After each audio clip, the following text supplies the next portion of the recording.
Welcome, Veronica.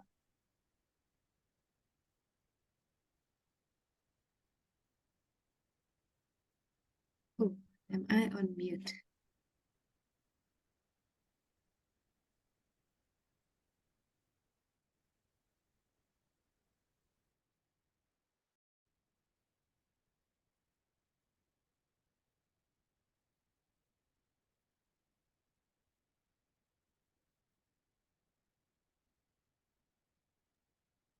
Hi, Veronica. Can you hear me?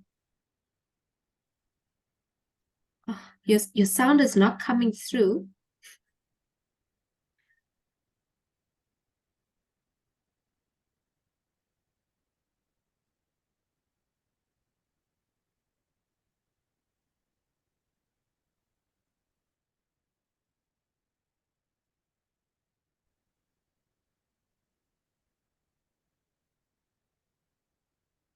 Still not coming through. I'm not too sure what's happening with the audio. But just wanted to welcome you. Our session will start at 6 p.m. But yes, so if thank you. I'm not sure why your sound is not coming through. It shows that you are not muted.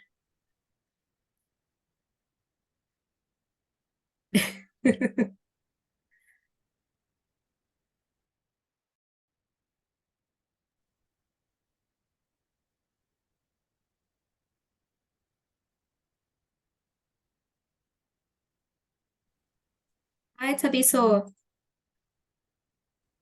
Hi Nadia, how are you? I'm very well, thanks. How are you? All right, sorry for cutting it so fine with regards to logging in, but hope you're No well. problem. I am very well. Hope the same your side and everything's sorted. Everything is sorted. I'm just waiting for my earphones to charge up, but I've got everything.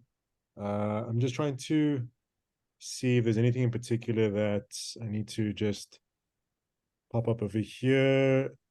And it's really just to ensure that I've got full accessibility and I can share the screen. Okay, Uh, give me I one. have made you a host, so you should be able to share and do all the thrills and frills. Great, great, great, great.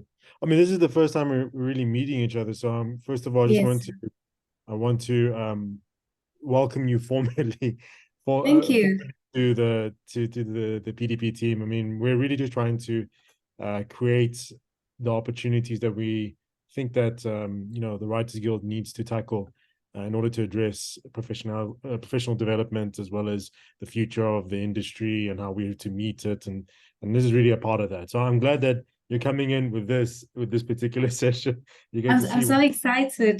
Thank you for a very warm welcome. Excited to be a part of the team. I'm 13 days in with Writers Guild. Are you a But so screenwriter yourself or I am not. So I've done some work with the Durban Film Arts on the PR and marketing side. hectic? Um, yeah, so quite exciting, but in terms of writing, I'm not there yet.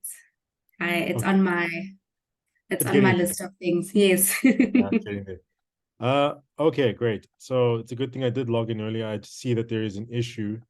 I just need to restart Zoom, and it's really just a right sharing issue. Okay, so Okay. give me 1 minute. I'll be back on. No problem. Thanks, Uh, Thabiso. and can I make you the host? How do I make you the host? There we go. Making you the host. Okay. Great. Thank All right, you. I'll be back. I'll be back just now. Give me 1 second. And I Oh, knew it. Every time you update Zoom, there's always something. So uh, sure. give me 1 second. No problem. Thank you.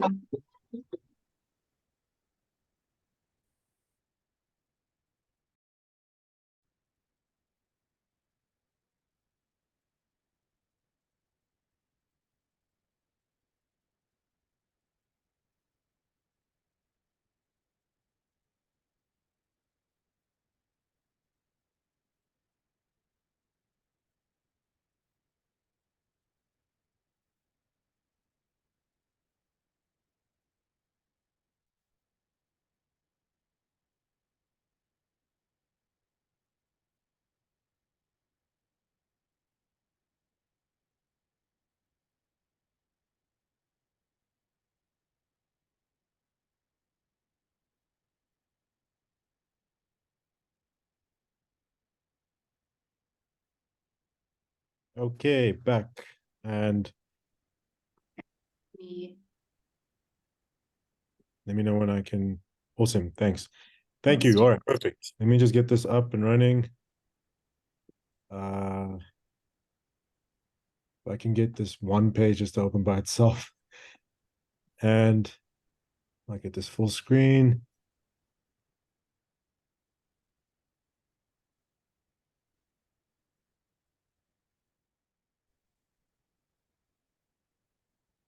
And then let me pop this open. Let me know if you can see it.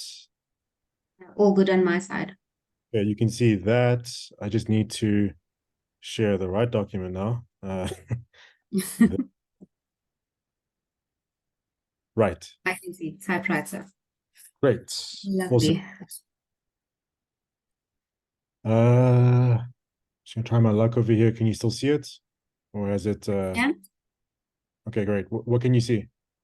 Typewriter pitch decks for screenwriters. Okay, but you're still seeing the menu, right? Let me see if I can just I, pull up that. I hope no one cares, to be honest. I think everyone cares for the content. I don't think they really care about the menu screen or anything like that. I mean, if we're happy with that, we're happy with that. Okay, great. Fantastic. I'm just gonna move this over here. So I've got it wide and open here. All right, great. I think with that, I'm more than happy to continue the session and just get into it. So you don't have to worry about it whatsoever. Okay, if we can just wait just about 3 more minutes till we get to 6 p.m. A few more people should be joining. There's quite a lot of interest in the session. If you don't mind waiting the extra three. Yeah, I don't. I usually give about 5 minutes. So Okay. 5 minutes just to get everyone coming through, especially 6 o'clock with stage six load shedding and all that stuff. People are only able to jump in late on. So I usually give it 5 minutes and that should be enough. Okay, awesome. Okay, great. Let me just get the screen share up and then we'll mute for now. And then we'll pick Thank up in you. 2 minutes time. Okay.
Hi, everyone. Hope you're keeping well. First of all, just wanted to let you know that we will be starting at 6:05. It's really just an opportunity to get everyone into the room. We know with load shedding, especially stage six, that some people are running pretty late and we'll get you, but some people are getting into their homes right now and switching on everything. So we'll give it about 5 minutes. Please take an opportunity or take this opportunity to get some tea, coffee, a cup of water or a bottle of water, anything that you need, some snacks even. We will be going through a lot of information, especially in the first hour. Probably the last hour, 45 minutes, will be dedicated to question and answer sessions. So really that'll be an opportunity for everyone to just engage further with the material, to engage further with some of the things. And I'm more than willing to answer several questions that might be related to the nature of the project that we'll be going through as well. But for now, please take the next couple of minutes. We will start again at 6:05, and I'm looking forward to what should be a good and eventful session. Thank you very much.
Right.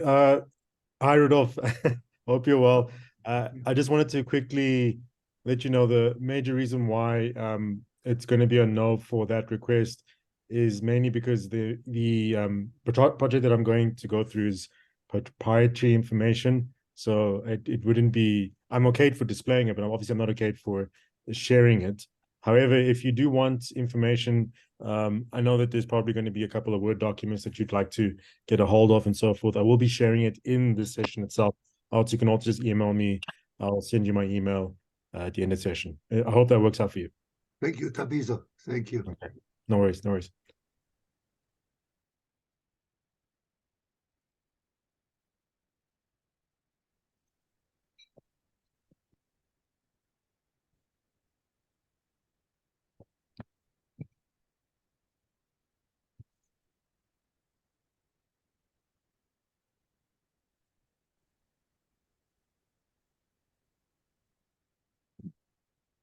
Right, let's get started. First and foremost, thanks very much to everyone who is able to join in today and participate in the session. I think it's really important that, number one, we recognize that it is very difficult to participate in these sessions a lot of times because we're either working or we're either trying to get to a place where we could be working as screenwriters. So I just wanted to thank each and every one of you who are here right now and whoever's joining and listening to possibly a audio recording version of this, whoever's engaging with this in some way or another. Hope you're well, and I hope that you're writing happily as well. Right, so I'm just going to ask a big favor for everyone who's joining in. If you don't mind, please do mute your device. So I see Caroline, if it's possible, please just mute. Thank you very much. Appreciate that. Just to make sure that there's no feedback loops that are be here in on our speakers and things like that. Now, Kanye, could you please mute? She presented. Okay, sorry. I'm gonna have to do that, I think, a few times. Really what the Writers Guild's intention is with going forward really is to try to upskill and reskill, if necessary, all of the screenwriters who are members of the Writers Guild and prospective screenwriters to meet the demands of what might be the film industry in the future, the film and television industry, where it's very much dominated by streamers who are providing the bulk of resources as well as the bulk of platforms in which we will all be engaging as filmmakers, both for films and with limited series, if not longer form series. So to do something like that, to engage with streamers and also just to really engage with producers going forward, what might be useful is having a pitch deck, but specifically a pitch deck for you as a screenwriter to represent the film that you want to be able to pitch to a prospective producer, or if you're fortunate enough, to a streamer or broadcaster or even potential distributor, and you'd like to get something that's not just having a screenplay, not just having a one pager, but having a very visual element that enables you to number one, give the world of the story in a visual way, but also dramatize your story with imagery that could speak to the visual acuities that your audience might have. And that is so fundamental, so important with what we do as screenwriters, mainly because our format is the frame. Whether it's in film, whether it's in series, it is the frame. So if we present our information, if we present our stories, we present our pitch, utilizing the frame and utilizing imagery, we do go a long way to convincing our audience, whoever that might be, to investing in our projects. Now, this first session really is this core notion of what is a pitch deck and what are the key components, and really what are the key components that are coming through from screenwriters. I think it's very, very, very important, number one, that screenwriters are able to produce documents that enable them to get paid when they're working on a project. But number two, that screenwriters recognize that each and every document produced, it's not just a screenplay. Each and every document produced is something that will be used later down the line. And in particular, it's the outline. And the outline is outline, treatment, narrative treatment, whatever it's called in whatever your locale or your work environment it is. That outline, that treatment will be used to engage further down the line on a project level, not necessarily in the filmmaking level, but definitely a project level.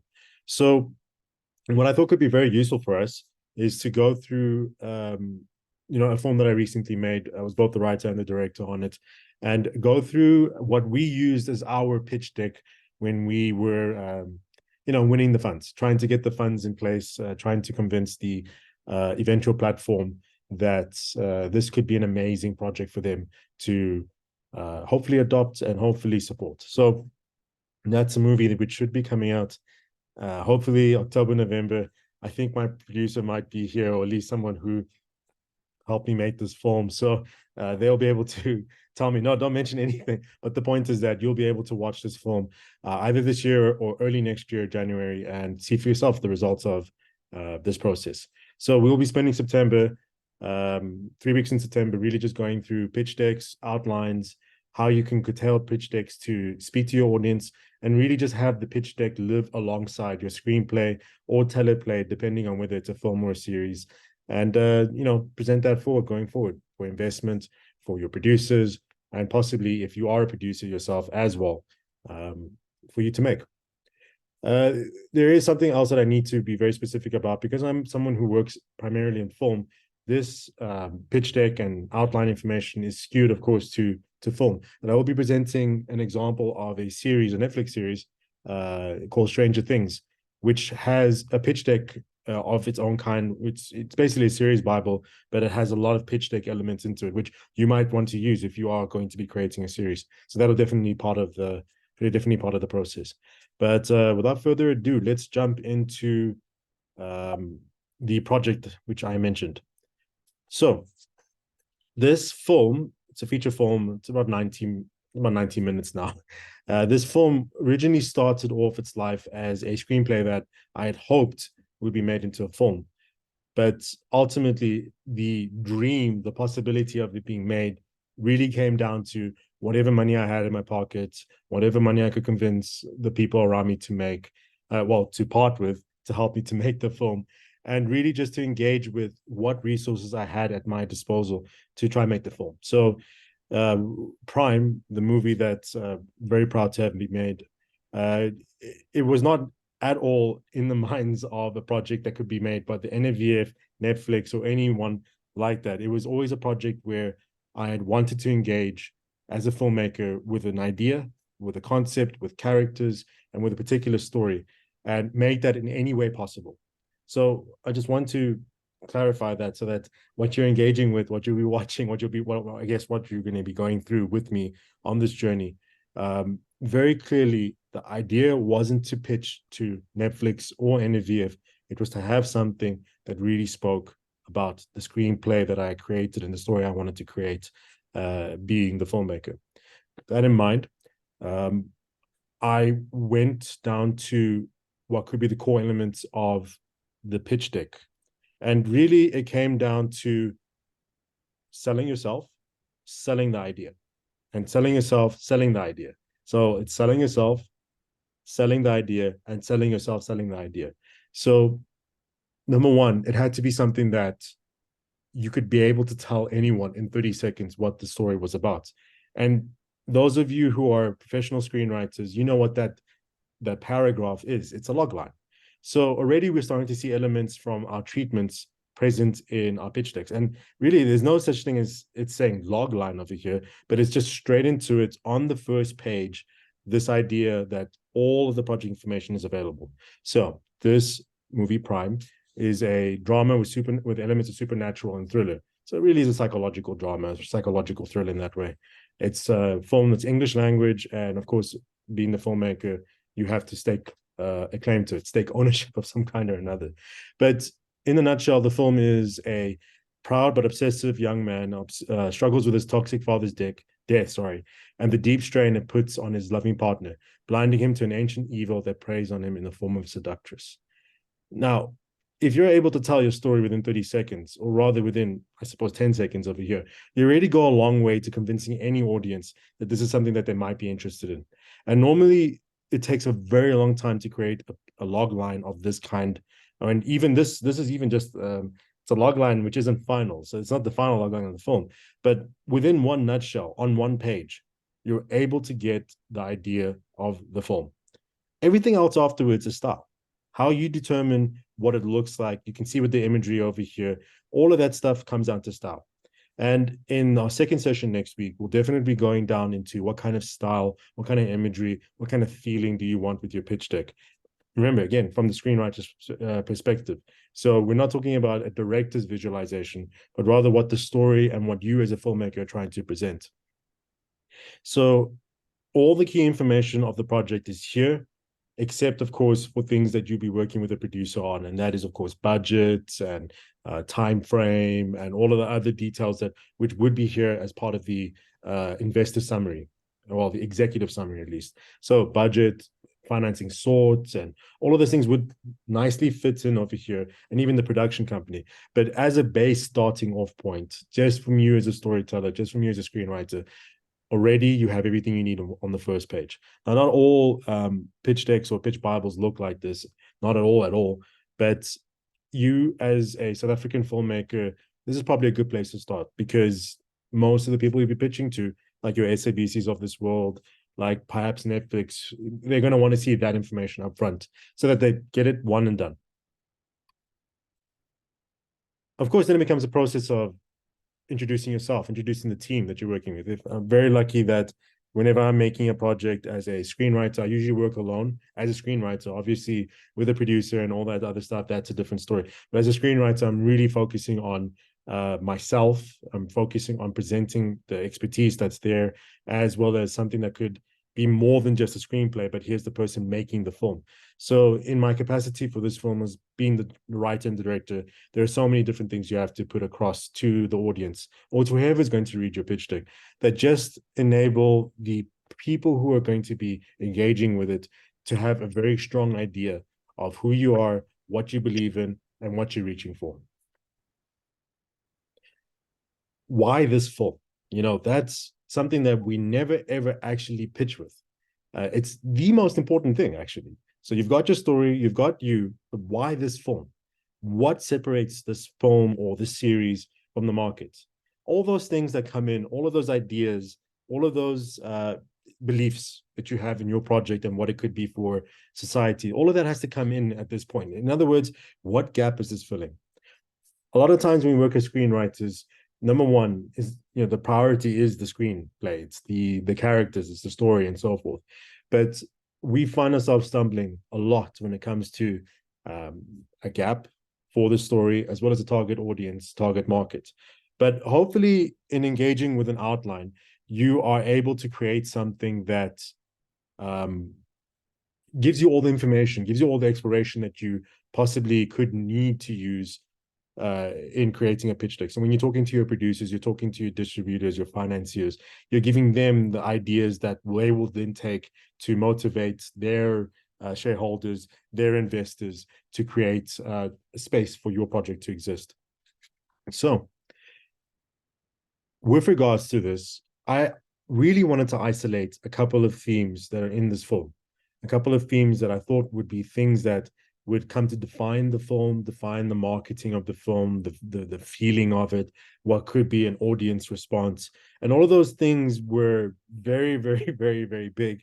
And I just wanted to simplify it down into a few things that I knew would be prevalent in the film and would be necessary for someone to want to actually engage and invest in it. So I thought about South African film, really the violence towards interracial couples, and really the violence within interracial couples. So mixed race couples, we live in a country where that should be a very normal thing. But of course, with racism so dominant in the conversation, the South African landscape and so forth, mixed race couples often find themselves ostracized by both communities that they come from and within themselves, because there's just so many things that a black person would know versus a white person knowing and what they don't know, and all of those things coming in, clashing, all of those things that can actually impact the love between two people. So that I thought was something that could be really, really central to this film.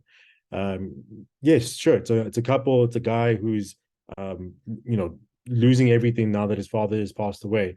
But what could be the unique flavor to that? What could be the thing that makes it essentially South African, but so South African that it's global? And that was one idea. Then it was, the anxiety of a failure as a young person, leading to, and specifically a man, leading to this idea of self-worth being deteriorated. So if you fail in society, you fail to have a job, all those things, your self-worth is depreciated exponentially with all that additional pressure. Not to say that other people aren't experiencing this, but specifically for this film, this particular thing.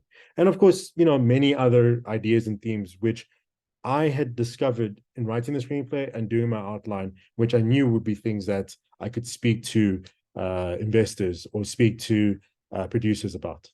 So the whole idea behind why this film, and really why you, is what gap is this filling? Why is it the most important thing in the world for you to make? Now, what you're going to see over here are 3 sets of, well, I suppose, slides, which all enable this conversation. This conversation is something that you would probably be having with your producer or your investor in a face-to-face interaction. And that's really just going through the film. What is the film beat by beat? What are all these elements? But I'm presenting over here something that will come into play on our 3rd week, our 3rd session, which is, when is enough information going to be the thing that you need to present? As you can clearly see, I've got a series of images over here versus one long synopsis, which both of them have their particular usage. So if I'm looking at the first set of images, this is the synopsis, but told within images. So I know that if I'm going to be pitching to an investor and I have the luxury of being able to present this, what you're seeing right now, the synopsis is going to be death for the presentation, because all that's going to happen, much like what you're experiencing right now, is that you're just going to be reading the text and you're not going to be listening to anything that I'm saying. So I know that while this is key for a pitch deck document, something that will be read over and over again by the people who you've engaged with, really in the room, this is what you need. This is what you need to engage with your audience, because you don't want them reading walls of text. You want them seeing an image and you speaking to that image.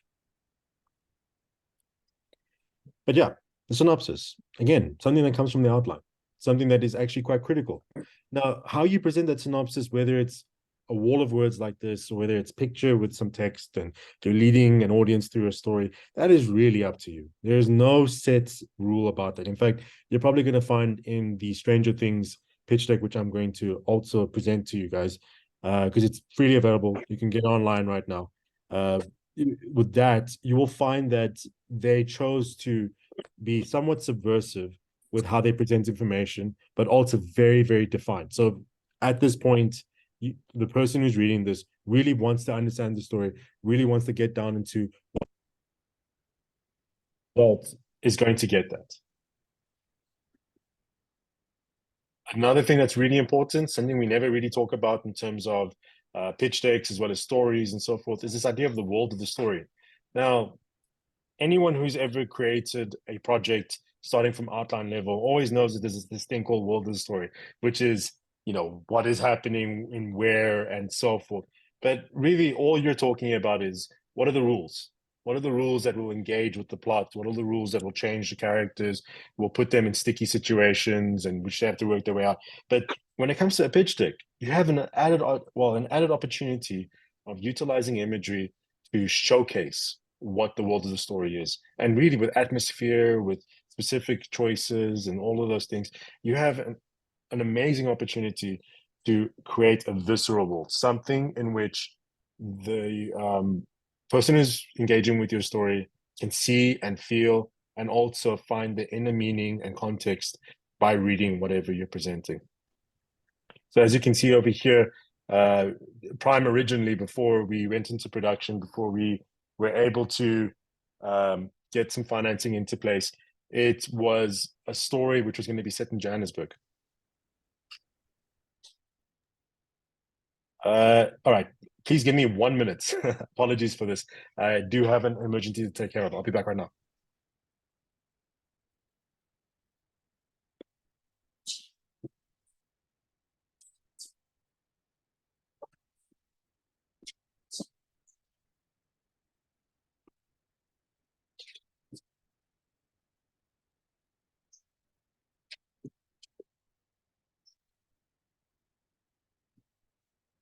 So a real important thing to take into consideration is that when you're presenting all of these visual images, when you're presenting all of these ideas, all of it is geared towards you telling the story.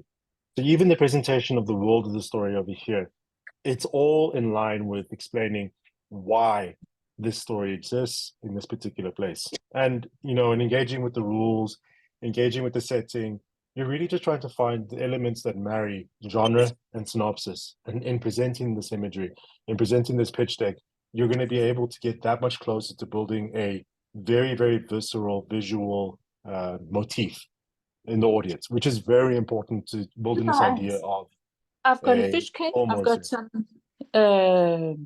stir fry. I've got a little bit of your sauce. Are you going to have anything? No, I had a piece of raspberry with that. Okay. I'm good. All right. Okay. Okay. What I'm going to ask is whoever is not muted, well, please to mute themselves. I think it's Carol. Okay. Okay. Already at this point, we're starting to see that the images that you use for your pitch deck are specific to your story, and they need to be specific to your story. There is nothing I suppose, worse than engaging with a pitch deck in which the imagery that you're seeing just doesn't meet the story that's being told. Number one, it's presenting confusing information to whoever's reading it. But number two, it's counter to what your intention is for this pitch deck, which is to convey information as much as possible and as simply as possible. Really, a picture's worth 1,000 words. And hopefully, as you can see from this world of story, with the imagery that's presented, you get a real sense of what could be the texture of this story, what could be the feeling as well, and particularly using dark imagery over here, not bright imagery. So this isn't a film that's going to be, well, it's not going to be a comedy, if that makes any sense. So I'm not going to go into this. This was literally just something that was very director specific, but it's just an additional element, something that you want to bring into your story that enables you to better talk about what you're trying to achieve. So from the director's point of view, these are some of the things I wanted to achieve. This is what I wanted the set to look and feel like, wardrobe and makeup and music and so forth. But all of these things were really just elements that I wanted to flesh out so that whoever I was talking to really engaged with this as a film, really engaged with this as something that's living and breathing, that has been thought through, and is not just a screenplay. And it really is a filmmaker trying to make it. And really, that's what you want to try to achieve for all of your pitch decks, for all of your stories. Really just trying to achieve this idea that this is something that is a thing that could be made. Because ultimately, that's what engaging with your streamers, engaging with your distributors, engaging with your producers is like. You are trying to convince them that this is definitely something that should be made, that is urgently needed to be made, and that you're the right person for it. Now, that's not to say anything about the quality of your outline, the quality of your script, and so forth. That's the other side of the conversation, especially as screenwriters, is primarily the most important thing. This is really for someone to get to when they've crafted their screenplay, when they've really just worked their outline, or they have nailed their, I suppose, journey through getting a very, very, very good outline for their series. Now, the reason why I mention this is because this shouldn't be a situation where you're putting the cart before the horse or the chicken before the egg, if that makes any sense. This is an idea where you have come through the other side of the process of being a screenwriter, and you've got a property, something that's fully fleshed out in some way or another, that really, really, really needs to be given this extra edge to be able to be presented. But I do not recommend making a pitch deck for something that you haven't worked through, because the information that you'll be presenting in your pitch deck, this is what people are going to be seeing. This is what people are going to be engaging with. This is what ultimately, at the end of the day, your audience is going to see as the film. So they'll hold you to it. If you're presenting information, say, for example, like Prime, like this, where you have wardrobe and makeup that looks like this is what they're expecting. So when you violate this, in the making of the film, or your director, if you're not the director on your project and you're working with another director, if you violate this and you make this film and you give it to a streamer, it literally comes down to, this isn't what you promised us. We might want our money back, or you don't deliver on what you say. So it's really important to have a really good sense of a property that's been fully developed before you get into putting together a pitch deck. Now, not to say either that putting a pitch deck together for your property, whether it's a screenplay for a feature film or an entire series bible for a series that you will be creating with other people, it's not to say that it's going to guarantee success. All it's doing is really just enabling another tool for you to be able to talk to an audience with. And when I say an audience, of course, again, I'm re-emphasizing a producer, an investor, a distributor, or a platform like SABC.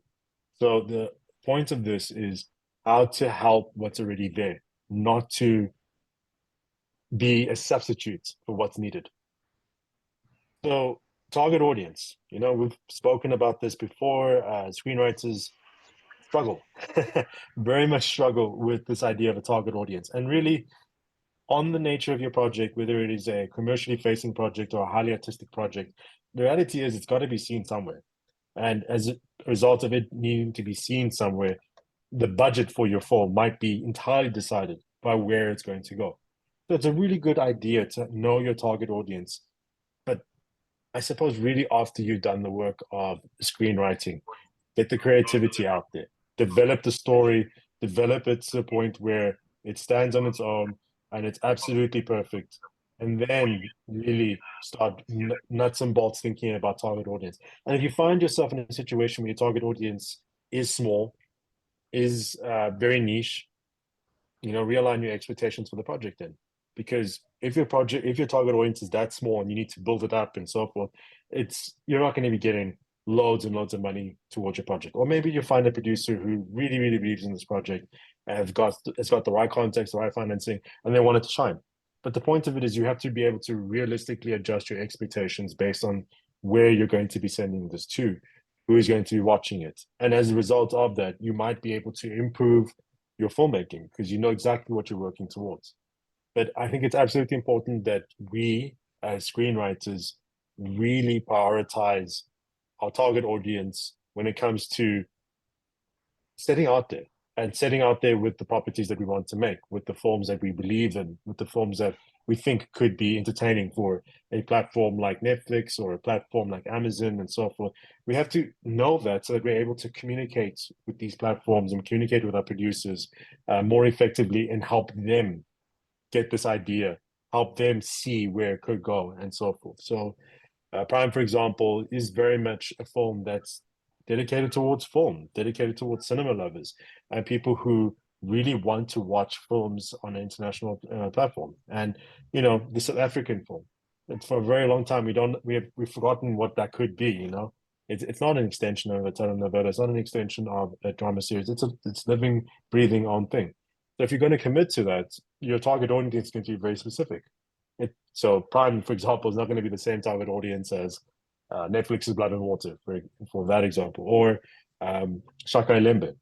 But in me knowing that, I've been able to realistically adjust, what the performance of this film might be, what the budget of was to be expected, and so forth. And a realistic understanding of this showcases to your producer and to your distributor and to your financier, streamer, that you are thinking about the lifetime of this film or lifetime of the limited series, because that shows the care and commitment to wanting to see this thing over the line.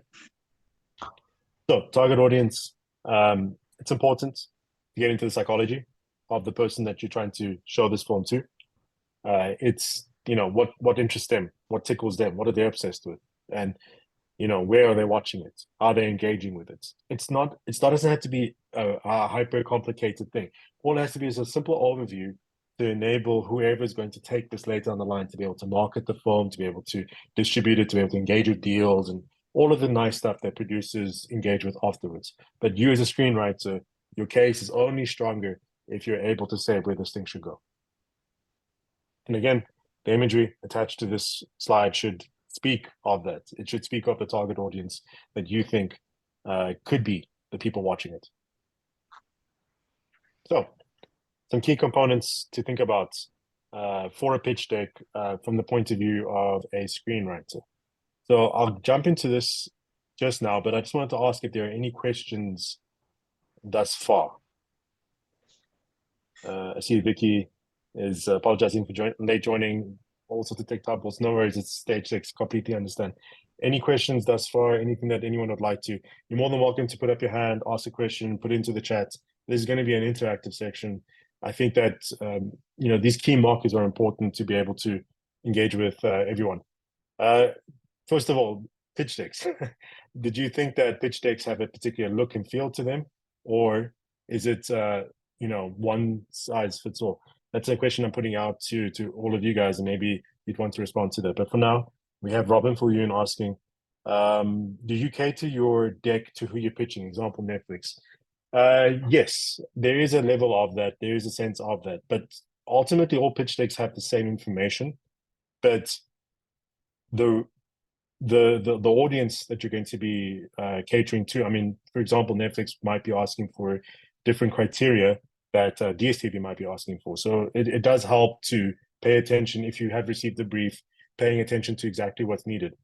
Netflix, for example, would want to see more of the filmmaker, not just the property that's there. Whereas DSTV or MultiChoice, as submitting to the platform, they'd want to see more of the story, the property, the thing they can invest in. Yes, the filmmaker is it's taken for granted in that regard, because Netflix is going to want to engage with you as a filmmaker to see what they can do for you, versus the other conversation, which is what DSTV can offer to you to be able to do something for them. SABC is it depends on who you get over there, but yes, you always are catering your deck to who you're pitching to. But there is basic information that is in every deck that if you can extract from your writer's narrative treatment or your story outline, that information is going to be common throughout all pitch decks. So if you get that done as a screenwriter, you'll have everything you need to be able to empower your pitch decks to speak the same story, no matter who the audience is, no matter what you're dealing with. And obviously what you just saw right now was a very specific pitch deck for a very specific stage of a film's development or financing. A development pitch deck, or rather a pitch deck that's just done by a screenwriter, might look very different from that. It might not have these very strong ideas of look and feel and what the cinematography or any of that stuff is going to be. It might be very different. Maybe you just want to elaborate further on the story and build characters. One thing I didn't show was characters, because I was going to talk about those characters in the room. I hope I've answered your question, Robert. Samsung SM NF N75. I have no idea who this is, but they're asking a question. I'm assuming this is a person, and a person who would like an answer. So if you want to type your name into it, I'll be able to speak to you. Otherwise, I'm going to refer to you, unfortunately, as Samsung. Do we share decks with any platform? We can. As a screenwriter, keeping your idea, do you need to really send an NDA? Do we need to protect, or is a deck supposed to be a deck to pitch to anyone? How safe is sharing a good deck to anyone? Look, you're asking how long is a piece of string in this particular regard. Reality is you're always going to need to copyright and protect your work. And the reason why I say that you develop a pitch deck long after you've created a screenplay or a series Bible is because those are elements, those are things that you can actually copyright. This is something that is very important for you as a writer, engaging with this copyright process. And luckily in South Africa, if you write a screenplay and you put copyright 2023 Samsung and SM, I'm sorry, I'm just joking. But you put that copyright down onto the first page of your pitch of your screenplay or throughout the screenplay. It is copywritten. That's all it takes. South African law is incredible in that way. It guarantees the copyright protections of a author based on creation alone. There's no need to register it on any registry for copyright, unlike America where you have to. So the idea of copyright protection is very critical to you protecting your ideas as a screenwriter. And ultimately, the pitch deck is an extension of that. Yes, it's important to sign an NDA with a prospective producer if you feel that's necessary. If after the one-pager, Dino from Dragon Productions, but I am Samson XY. Well, Dino, speaking to you about this, this is something that you have to navigate and suss out case by case. If you're going to be sending through your pitch deck, it really is a story outline at that point. Your pitch deck to multi-choice through the applications portal. As long as you still own that original copyright and you've guaranteed that by creating something, no one can ever take that away from you. However, there have been, of course, many cases where you send something through to a producer, something through to whoever, and you don't hear back from them, and then a year later on you're seeing a film that looks suspiciously like yours, and it's not Stranger Things, but it's Stranger Ones, not your original title, but it's the same property, it's the same thing on screen. Well, in terms of the legal court case, it will probably follow. If you can prove chain of title, and you can prove through sending through this thing, which was already defined as a screenplay and so forth, you have the copyright. You're going to be able to successfully sue them. But you have to prove this long line of chain of title, of information. And it starts with you when you copyright something. And of course, trying to be careful as careful as possible, not just sharing information, not just putting it out there. The reason why Prime, for example, was cleared for this session is because it's already a made film. Now, I wouldn't normally put up my own properties that I'm still trying to make on a public platform. I mean, I guess it's quite silly. But the reality is, if you are dealing with someone who you feel you need an NDA for, seek it out, get the NDA, get it signed into place, because at least that's going to give you a little bit of protection. However, a pitch deck is not a copyrightable piece of material, insofar as if the original idea was copyrightable, then you still will be able to follow their copyright because it's still speaking to a property that exists.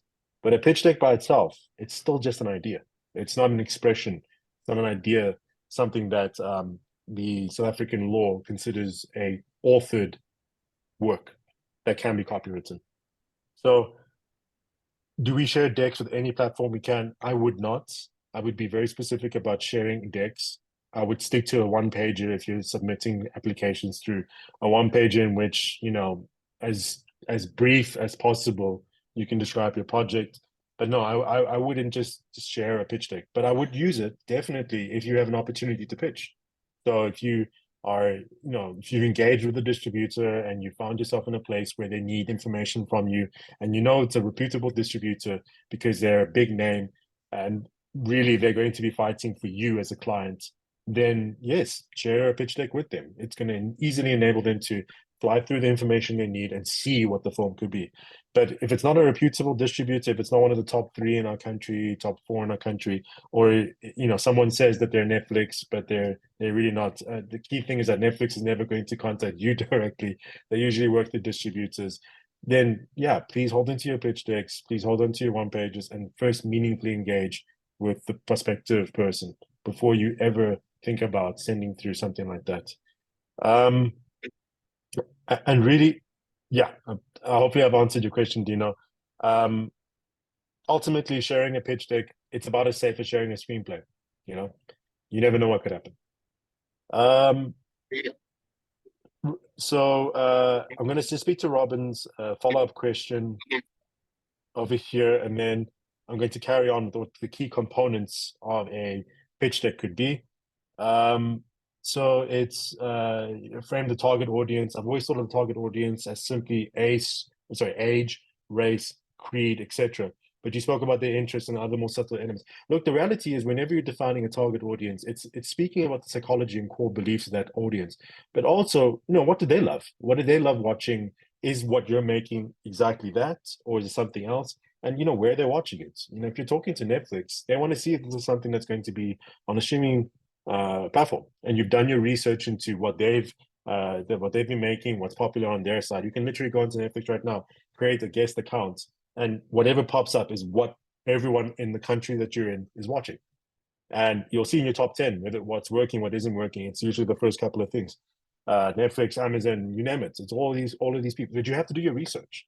You know, you have to understand first and foremost the story that you want to tell, and then where it could go, and also understanding yourself as a filmmaker. What provoked you to write a film or a series in this particular thing? You know, who are you? You know, are you the target audience? Then describe yourself. What is your psychology? Where do you engage with material? Not everyone watches films in cinema these days, so maybe it's something to mention over here. You know, your audience might be the kinds of people who are maybe disillusioned with paying almost $200 a ticket for a movie in the cinema, but would want to watch it on Netflix. It's heartbreaking to think about it in that way.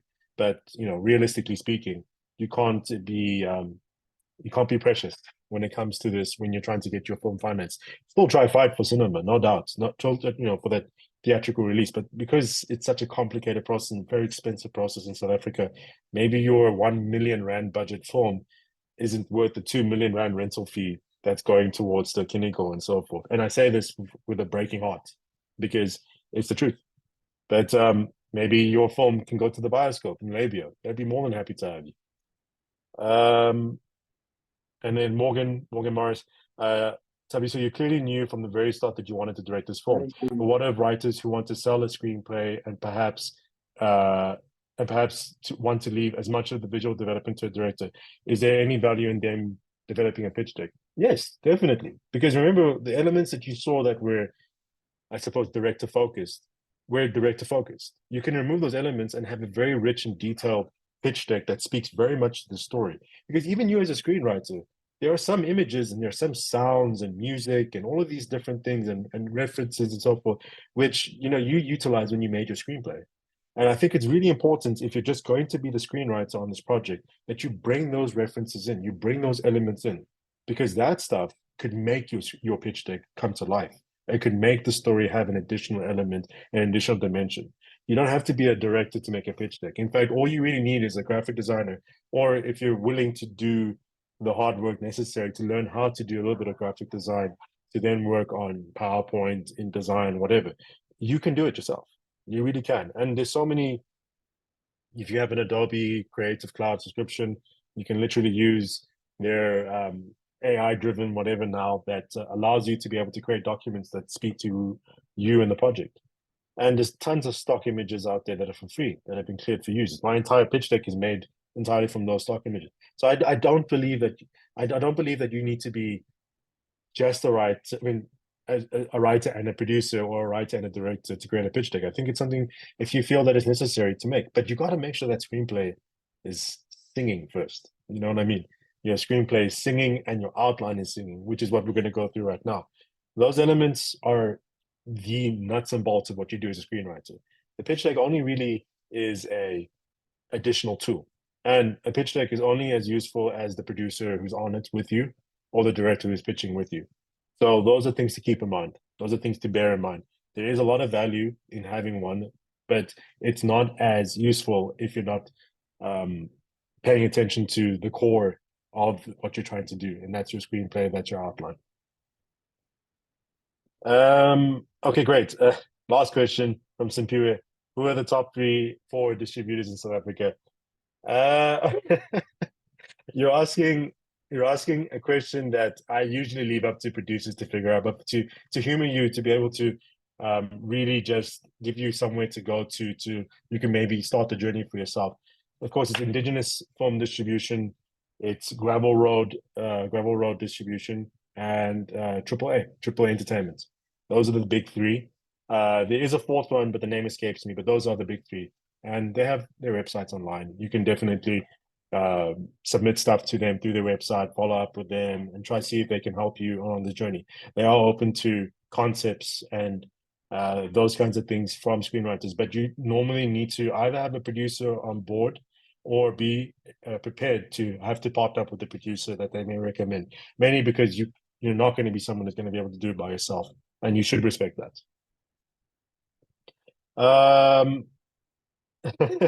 Charles, I'm going to leave that question to the very end, mainly because I love film, and film is the only thing that drives me, and that's my insight. But I don't want to detract us from the pitch deck the pitch deck series. So definitely we'll get to that just now. We'll definitely get to that. So what are the key components of a pitch deck? Now you've seen this pitch deck of some kind, a very personal development from me. And it's not what your pitch deck should look like if it's going to be you. As I think if you're engaged with producers before, you've seen pitch decks from all around the world, whether they're film, etc., etc. Those kinds of things are particular to the story, particular to the filmmaker, and you'll see that whenever you see pitch decks from properties that have been made. And I think it's very important that I emphasize that, because all I can really give you and all you really need is what you might need in your pitch deck. How you present that, how you visualize all of that stuff is up to you. So the goal of this first session is really just to give you the foundational material. From there, you can go make your own pitch deck, without a doubt. The second session and the third session are refinements on those ideas and speaking further about things that I've learned in pitching to many different crowds, whether it's the local crowd, whether it's the British crowd, whether it's the American crowd, and so forth. Things that I've learned which may help you further down the line. So let me just make sure I get the right documents up. Let's see if it's here. Okay, perfect. So what are some of the, I suppose, bits of information that you may need for your pitch deck, and things that you as a screenwriter can actually focus on to be able to get a pitch deck out there? And going I suppose in order, but it really depends on you and how you want to lay out your pitch deck. First of all, it's your cover page. It is normally an executive summary with project details. And I would tell you as a screenwriter, as a fellow screenwriter, genre, language, that's probably the most important thing you need. And length and format. That's it. Everything else, you will work with the producer, you will work with the director to get. But actually, the most important part, the most impressive thing that you can deliver for a pitch deck is your logline. And your logline, as much as we've heard time and time again, is very important. It really is important. It really is your 30-second view into the film. It's your 15 or 10-second view into the nuts and bolts of the film. And we get it. We completely understand it. And it should tell this story in one go. Because that's the thing that's going to be your hook. That's going to be the thing that gets... Important. I keep Sorry, telling you. that you do know. Yeah, it's the most important thing. It really is. Because ultimately, a log line, and this is how important it is, you should be able to pull a guy off the street, a guy or a girl or whatever you're going to be. Hopefully, please ask for permission first. Don't just go out to random people and just scream at them, this is my log line, this is my story. But you should be able to tell Joe Schmo on the street, hey, this is my story. And within 30 seconds, they completely understand it. And that, again, is what we see in a pitch deck. Now, that being said, you're going to find a lot of pitch decks in the world where they don't have log lines, where they don't, have that in the opening thing. That's because the pitch deck you will see on the internet, like the Stranger Things one and so forth, is the pitch deck that has been cleared for release, is the pitch deck that the filmmakers themselves decided to put out into the world. But the reality is, whenever you're pitching to a financier, whether it's here, or whether it's America, Europe, whatever, they want to know what your film is in a nutshell. And if they can know what your film is in a nutshell, that's the thing they're going to be able to go to their shareholders, their investors, their bosses, and whatever, to be able to say, I got a great film for you. It's this. Boom.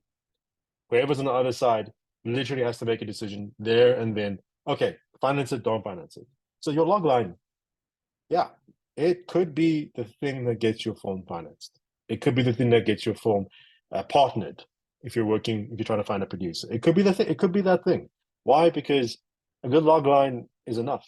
A good log line is literally how some films have been made. That 30-second thing that I mentioned to you, the elevator, the guy getting into an elevator, convincing a producer, this is what the film is, please give me some money. That sometimes it's literally that, and the handshake is given, and money's given over, and a film gets made. It's that critical. Yes, screenplays are important, but not every producer in the world has the week or so needed to read your screenplay. But what they do probably have time for is, at a cursory glance, seeing what this film could be. And they might be able to set aside the time to be able to, in detail, then go through the story. And maybe then, after that, once they've said that, all right, this is something I want to do, have a look at your screenplay. So please, know your audience. Know the people you're talking to. Know these partners that you possibly could be partnering up with. Because you only make their job easier by taking very, very dense, complicated information and making it as simple as possible for them. Because the whole goal of a pitch deck is to be able to tell Joe Schmo, this is the film. And I don't mean that in a bad way. I mean that that's the person you want your film to be seen by, right? So simplify the information down. Get it down to literally a line or 2 lines, something that can be read in 10 seconds, 15 seconds, and you put it on your cover page. I think it's the best way to deal with this. And I think if you're able to do that, that means you really know your story. Right, so cover page, including log line, some information, who we are, very important. If you're an individual, this is an opportunity for you to really, really sell yourself. And honestly, it comes down to, being able to differentiate your story, your pitch, and so forth from the next person. And you are important. This is your story. This is something you want to tell. You want to give your expertise or not, or you want to learn how to get that expertise. And this is your opportunity to do that. You are important. In fact, without you, the film doesn't exist. Without you, the series doesn't exist. So it's a great opportunity to introduce yourself. Why this film and series? And really, the whole notion over here is, what is the need or the market gap for this film?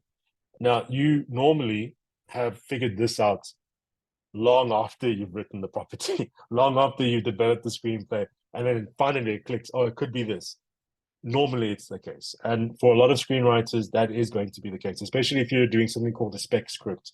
And a spec script is something that you've developed on your own. It's something that's catering to a story you want to tell and so forth. It wasn't commissioned. It wasn't developed with a particular target audience in mind or with a particular platform, none of that stuff.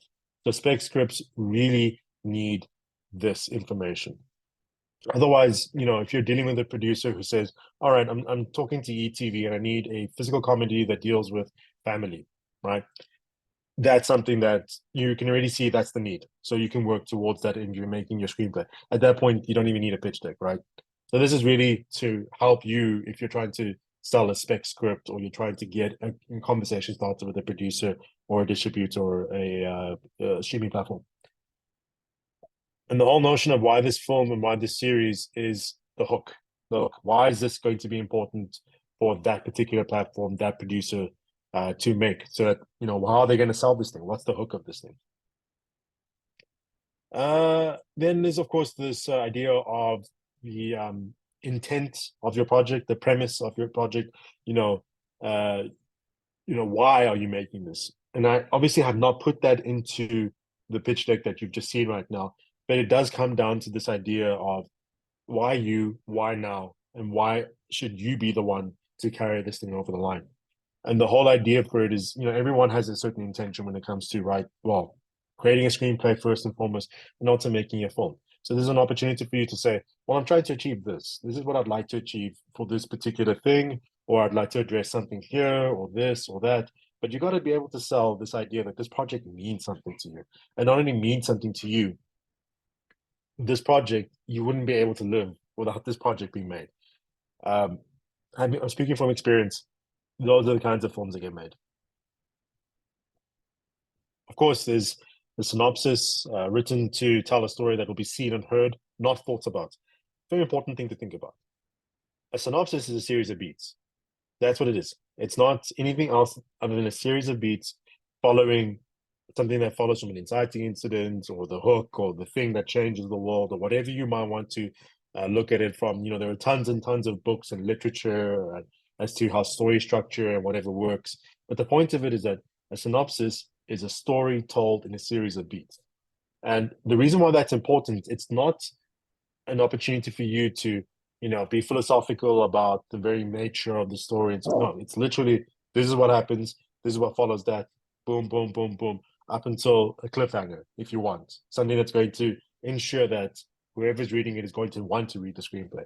But it's not a thing for you to go into the philosophy of mankind in. It's literally doing a great service to your film by just laying it all out there, laying it out for whoever wants to read it.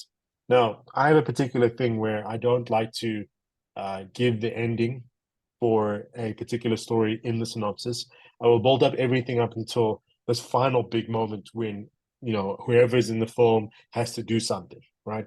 Because ultimately endings, huge amount of structure, that's giving away your story, isn't it? It's giving away what's in the screenplay. And I don't think it's the right thing for screenwriters to be banking everything into a pitch deck in that regard. But I do think you can do a lot with it. You can do a lot to set up the world of the story, the synopsis, and all of these things in a very, very effective little mini story that helps people see, okay, I know what the logline of the story is, so I know I'm sold. Okay, these are the details. These are the things. This is what I should be able to visualize and expect when it comes to me reading the screenplay. Then, of course, is the world of the story, and it comes down to what are the rules and how will they inform the danger and the stakes of the story.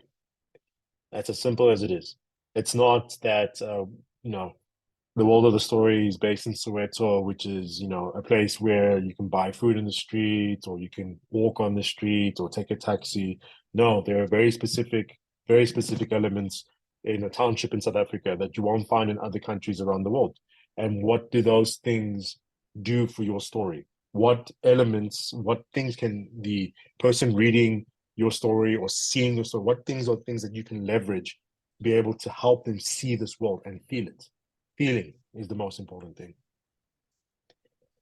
One thing that I did not put down, but which is actually very important for a series pitch deck, is the story and character breakdown. So what you put is it is subjective. It's dependent on how you'll be pitching it, but really, character breakdowns is part and parcel of series Bibles, because a lot of the time your audience are going to be watching your series for characters, not necessarily for the episode by episode plot beats and so forth, or even the cinematic nature of your story. I mean, you're watching it for characters. They want to engage with characters. They want to fall in love with characters and really see how those characters come to life as the series progresses and how they're challenged and so forth. They want to do the same thing in your film, no doubt. But a good synopsis for a feature film is going to cover your character breakdown within the synopsis itself. It's going to, all the things that you need is going to be there. But this is something, again, very particular to series, something that's definitely needed and something that you should be thinking about as you developing your series. So with your character Bibles, with your episode breakdowns and everything, this is a great opportunity to summarize that stuff and put it here. Character arcs, their flaws, and how the story plays out regarding the stakes they encounter. Great opportunity for you to outline those things in a very, very visually rich way. And for series, there's a specific for series, again, season overview, episodic breakdown, and really go into that pilot episode. Really go into it as much as you get like this synopsis for the season. Really go into that first episode, because ultimately that's what you're selling whenever you're selling a series. You're selling that pilot episode and you're selling the ending of the series. Everything in between, that's up for development, and it should be up for development. You should be paid for that development. You should be paid for that entire thing, that entire process of getting a series out there. And it should be a collaborative process. You should be hiring people to help you write this thing and all of that. But how it starts and how it ends are the two things that define any series. So that's something you'd want to think about. That's something you want to outline as the person who wants to create this series. And again, any director's items only if a director is confirmed and attached, or if the pitcher is an experienced director. If you're only a screenwriter, do not put this information into your pitch deck, because that's something that your concept will be measured against. It's something that if you're putting down director's items, you're going to be measured as a director screenwriter, not a screenwriter.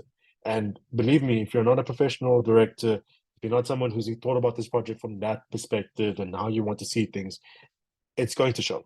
And it's going to show, and it's only going to harm your story. It's only going to harm the pitch. It's only going to harm the opportunity you have. And that's just, it's a reality to it. It's not something I don't want to discourage anyone who wants to be a director to not, create that into their pitch and so forth. But if you're very happy and you're dedicated and set on just being a screenwriter, and there's nothing wrong with it, I think it should be the thing. I think we need many, many more screenwriters in our country. We need them en masse. If that's the only thing you're going to be doing on this project, use your pitch deck to speak as a screenwriter, not as a director. Comparable film and series. Now, this is dependent. If you have a very original property, something you believe is truly not seen before, and if you're pitching it to SABC, for example, because SABC, maybe they don't have the exact same financial pressures as, say, Netflix does with regards to getting subscribers. The SABC is also going to be moved very much by the need of this project to come up, because it speaks greatly to the South African paradigm, versus Netflix, which is, we need subscribers, we need to hook our subscribers, we need to be able to tell stories that meet our existing subscribers and get new ones. So they're going to be definitely thinking about, okay, what can we market this as? What other series and films can we say to our audience? This is something you should be looking at. So it goes into a whole strategy, which even leads to them, making sure that when your thing gets released, there's other comparable films and series littered in the weeks before that gets the audience hyped up and interested in watching your property. But comparable films and series, what does that mean? Normally for a screenwriter, it's just story references. So references that you can use to basically give your film in a nutshell. It's, for example, if you are talking about a person going through a severe trauma in their life and they have to go to a psychologist, because if they don't go to a psychologist, their job is going to be held on the line. So they need to get an AOK from a psychologist that they're 100% and back to the job. But in that process, something extraordinary happens. The psychologist is able to break through, reach new ground, and the psychologist themselves changes as a result. then you know you've got something that you can compare to Good Will Hunting. So it might be Good Will Hunting meets John Wick. So the psychologist is also an assassin for some reason, and then the whole world blows up. But it's that whole thing. And you know also the story that you're telling, because it's going to be a medium to low budget film, Good Will Hunting is probably a good comparison because there's nothing flashy and all that stuff in that. And it was made for a reasonably medium budget in America. So you know that's something that you can compare your film fairly to.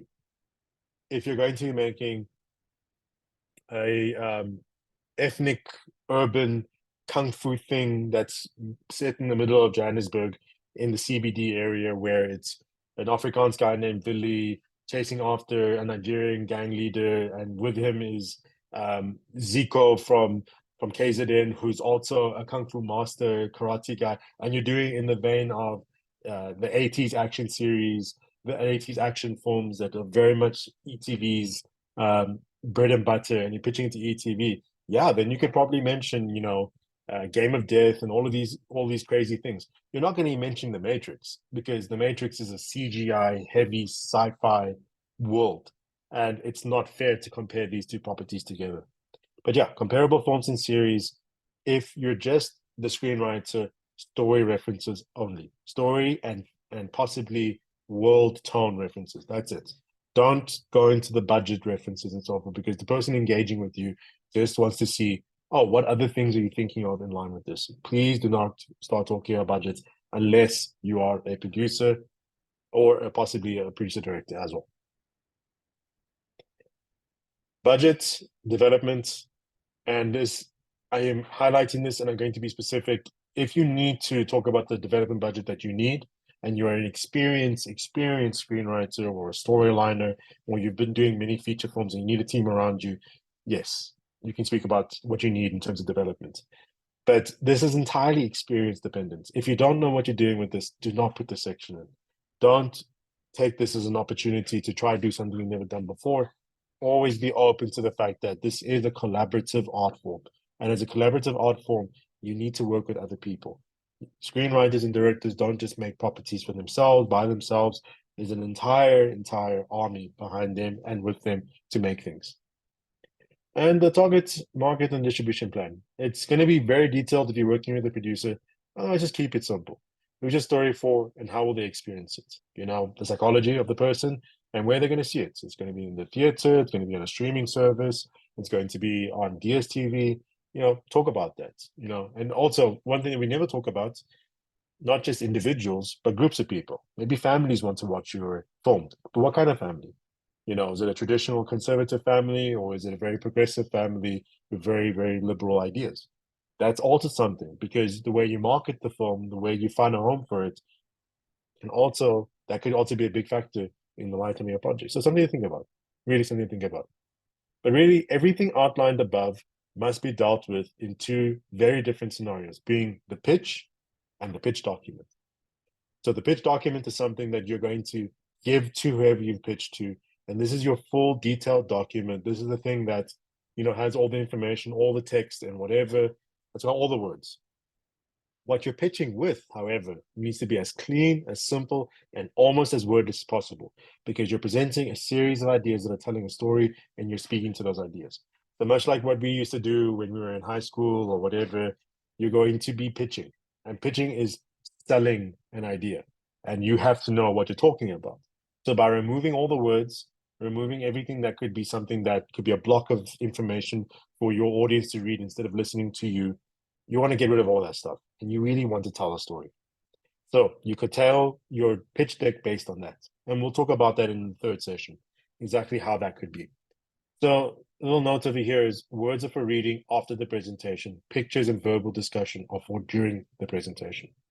If they're reading your pitch during your presentation, you'll lose them, or worse, they'll be ahead of you, which is way worse, by the way. Okay. Let's do a little touch base again. I see that there are quite a few comments and questions that are coming through. Before I go through what an outline is and what an outline could be, let's just touch base very quickly. And please, if you have a question, if you want to ask something, please do type it in chat. Okay, so Another question. Who to sell to first? The possible co-producer, funder, or the distributor? Does the distributor give you the clout to interest the funder, co-producer? Or, and this is coming from Dino, by the way. Or do you need to get in bed with the funder, co-producer to entice the funding opportunities? What's the formula? You know, the whole idea is that there is no formula in film, but what is my opinion on that? Look, ultimately, you're dealing with relationships. Every screenwriter is going to have a very different journey. So some screenwriters, not producers, people who there are family members and are people who they can actually leverage as part of the conversation. So that might be a thing. That might be something that one particular screenwriter might be able to leverage. So they're going to talk to a producer with your pitch deck. Or maybe you are an independent producer writer and you want to be able to create this thing as your own film. You're probably not going to be the one directing it, but you want to get the financing together. So you're the executive producer, screenwriter. Yeah, then you'd want to probably talk to your distributors ahead of time. You'd want to try and get a financier or a co-producer. But that is so far out of scope with regards to, you know, this not the basics of a pitch deck. That is really down to what is your role in the production? What is your role going to be? What is your role right now? What are you comfortable with? You know? Ultimately, I always say the most important thing is to build relationships. Building a relationship, whether it's a producer or a financier or a co-producer or a streamer or whatever, building that relationship is always going to be the most key important thing. The reason why is no one wants to read a bunch of documents that come to them unsolicited. And that's the reality of it, because they're already focusing on their own work. They're already focusing on trying to survive on their own. That an unwanted amount of information coming from a random unknown person is only going to aggravate them, and it's only going to close the door on you. Not to say that you can't send a hi, how are you? I'm this person. I really would love to engage with you, take you out for coffee sometime. Please let me know if this is a possibility. I love your work. I've seen this film, this, that, I love this, as an opening email, a cold call email to whoever you want to talk to. It's not saying you can't do that. I always recommend that you cold call, but please don't be sending your information out there. Please don't be sending your pitch decks and your screenplays to people who don't know you or want it as of yet. And is there a formula? I think the formula does come down to getting to know the person you want to talk to, who you want to help, whose help you want to make the film.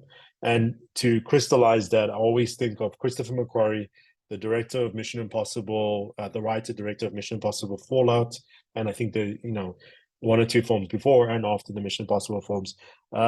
He first wrote the film Valkyrie. So it's the Tom Cruise film where he plays a sort of like a rebel within the Nazi party. I forget the exact names and so forth, but watch Valkyrie if you get a chance. It's a very interesting film.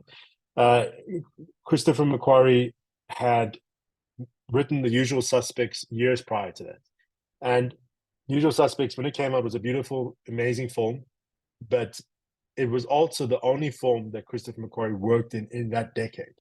Because afterwards, after the film was made, after I think it almost won an Oscar, or did it win an Oscar for screen? I don't know. I can't remember which one it was. But after that was made, he then set off the next X amount of years trying to get his movie made. Not a movie made, but his movie made. So he went to all the studios, he had all the meetings, he was based in Hollywood, so he engaged with everyone he possibly could. And it all came down to, yeah, we love this idea, we love this story, but we are not going to be able to do anything with this. Their schedules are already full. They already were working on other properties. And it took him many years to come to the realization that he needed to change his mindset. And that mindset then became something like this. Instead of going to the studios and telling them, I've got this story and you need to make my story, he started approaching the studios and he started engaging with them on the level of, I have an expertise, I have an ability to help you. How can I help you? What do you need to get made? How can I contribute my services to you as a screenwriter? How can I do this, that, this, that? That's the conversation started that got him to meet Tom Cruise to help him make Valkyrie, and for him to then work reliably as a screenwriter and as a director, up until the point where Tom Cruise, having worked with him for so long and having saved so many films with him involved, said, okay, I got this movie, Fallout. I really want to make this thing properly, but I've got another movie before that I think you'll be perfect for. I think this could work. This could be a great opportunity to the director. And of course, he jumped on board. And Christopher McQuarrie is the Christopher McQuarrie filmmaker that we now know. So that's the kind of mindset I'm hoping that every screenwriter adopts. If you're going to be financing a film because you're so so stuck in wanting to make this particular film, that means that you are going to have to become a producer. That means you are going to have to fulfill other roles. Am I right about that? You're going to have to do so much more to get you into the door to be able to build a relationship than you would be just as a screenwriter. But at the end of the day, it's all about how you can help another person. You build that relationship, you leverage that, you will find success. That for me, I suppose, is the only formula, if there is a formula. Going into Charles's question, I love the idea of starting with your why. It's very insightful. However, I just want to ramble about my dreams. What, in your opinion, is the best way to go about finding out if my pitch deck works? Look, it's much like this whole idea of being able to tell your log line to the average person on the street.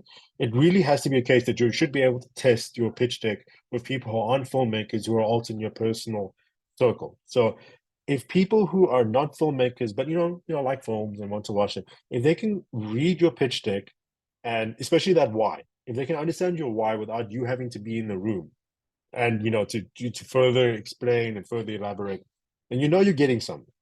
It may not be that your why is 100% clear, but it really does come down to testing on other people, testing it on audiences, testing on yourself. Maybe you create a pitch deck, you create a screenplay, all that stuff, and you give it some time, and you come back to it a couple of months later on, after you've worked in other projects or you've lived your life or whatever.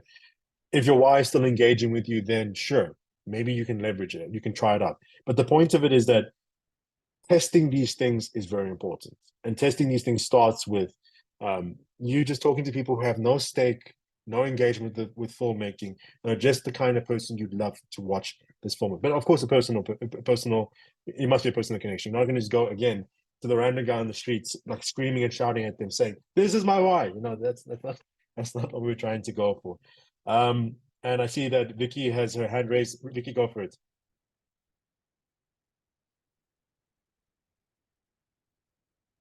Okay, I'm not too sure if Vicky is going to ask a question here or if there's... Oh, hi, Vicky. Thanks. With all my tech problems, I'm now using my phone, which I've never done before, so sorry about that. Are you hearing me?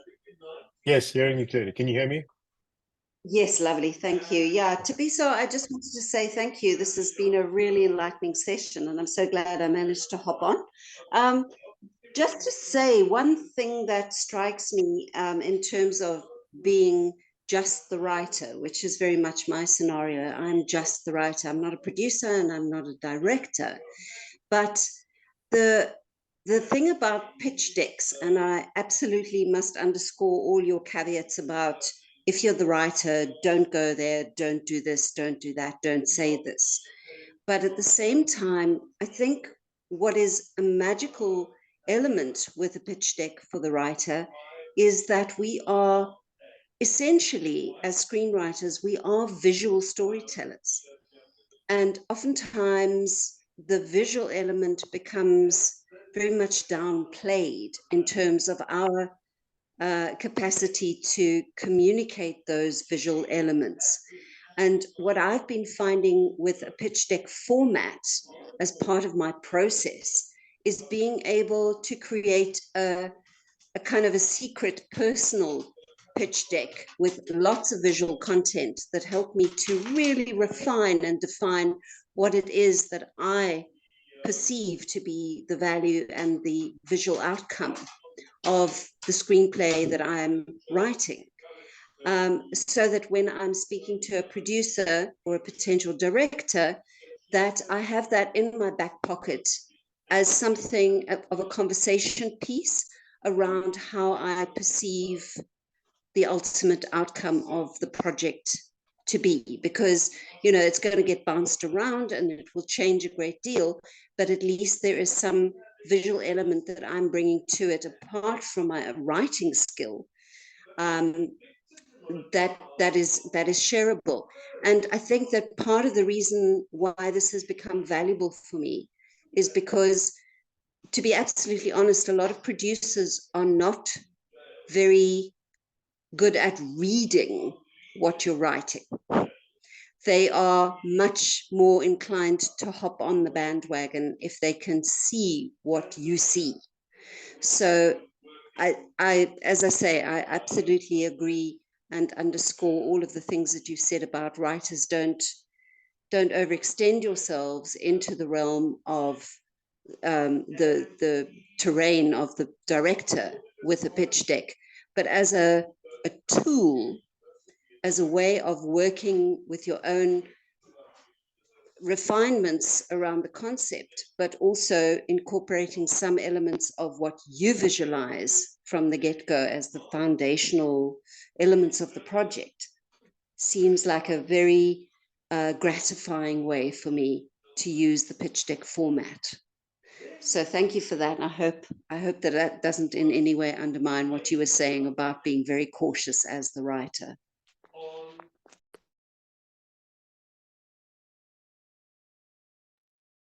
Thank you very much for that, Vicky. I really appreciate that.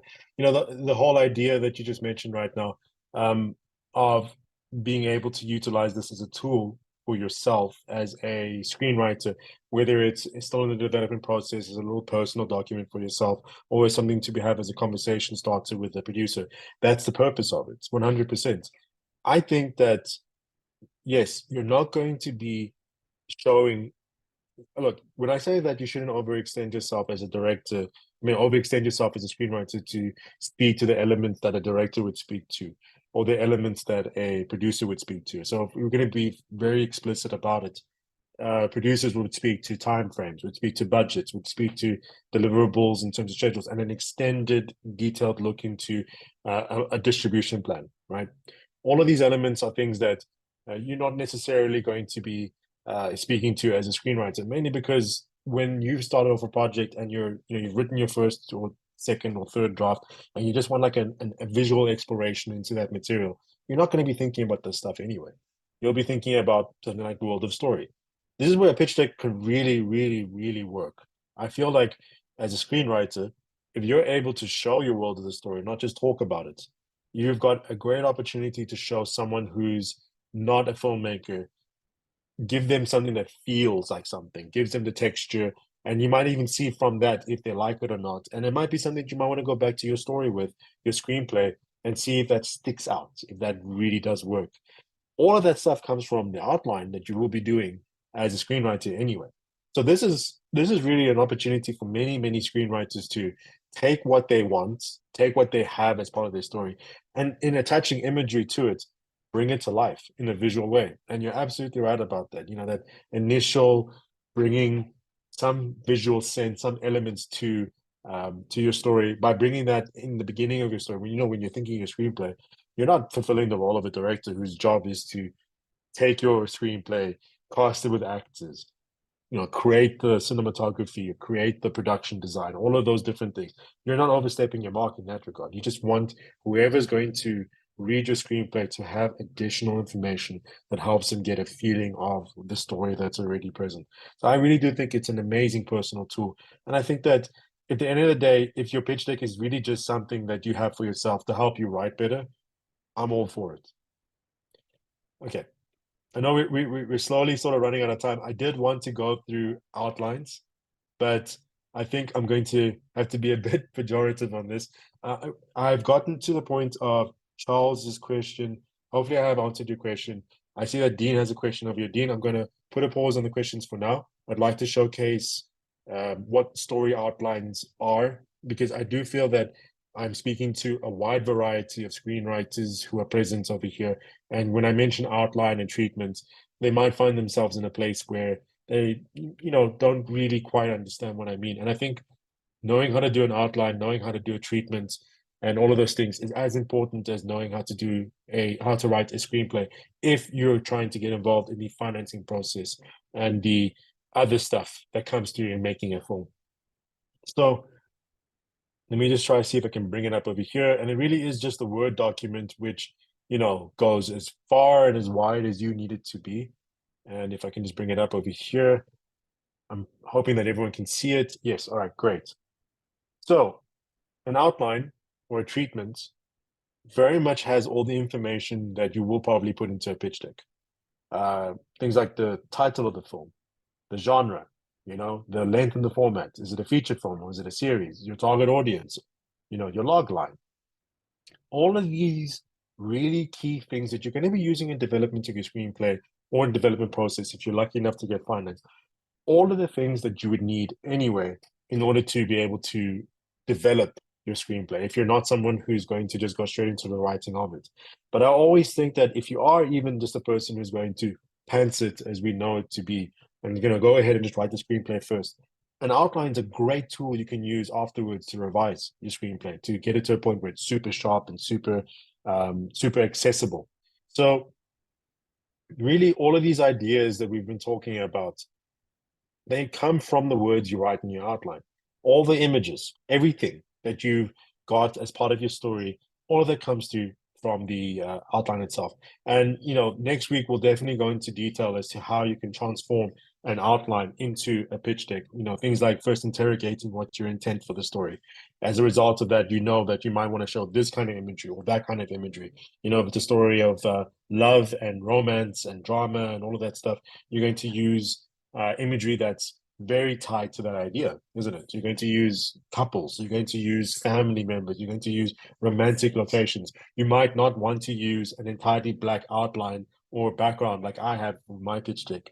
So all of these things are things that we will cover next week. But at the very basic, you as a screenwriter, what you can do right now is get an outline together, a treatment together, something that speaks to your story more than just a screenplay, and might be an additional tool that you can use to help redevelop your story or develop it if you find yourself in a roadblock or you find yourself, again, with writer's block. This is always going to be useful for you. And what I want to do is that I really would like to share this particular document with the people who are participating in this.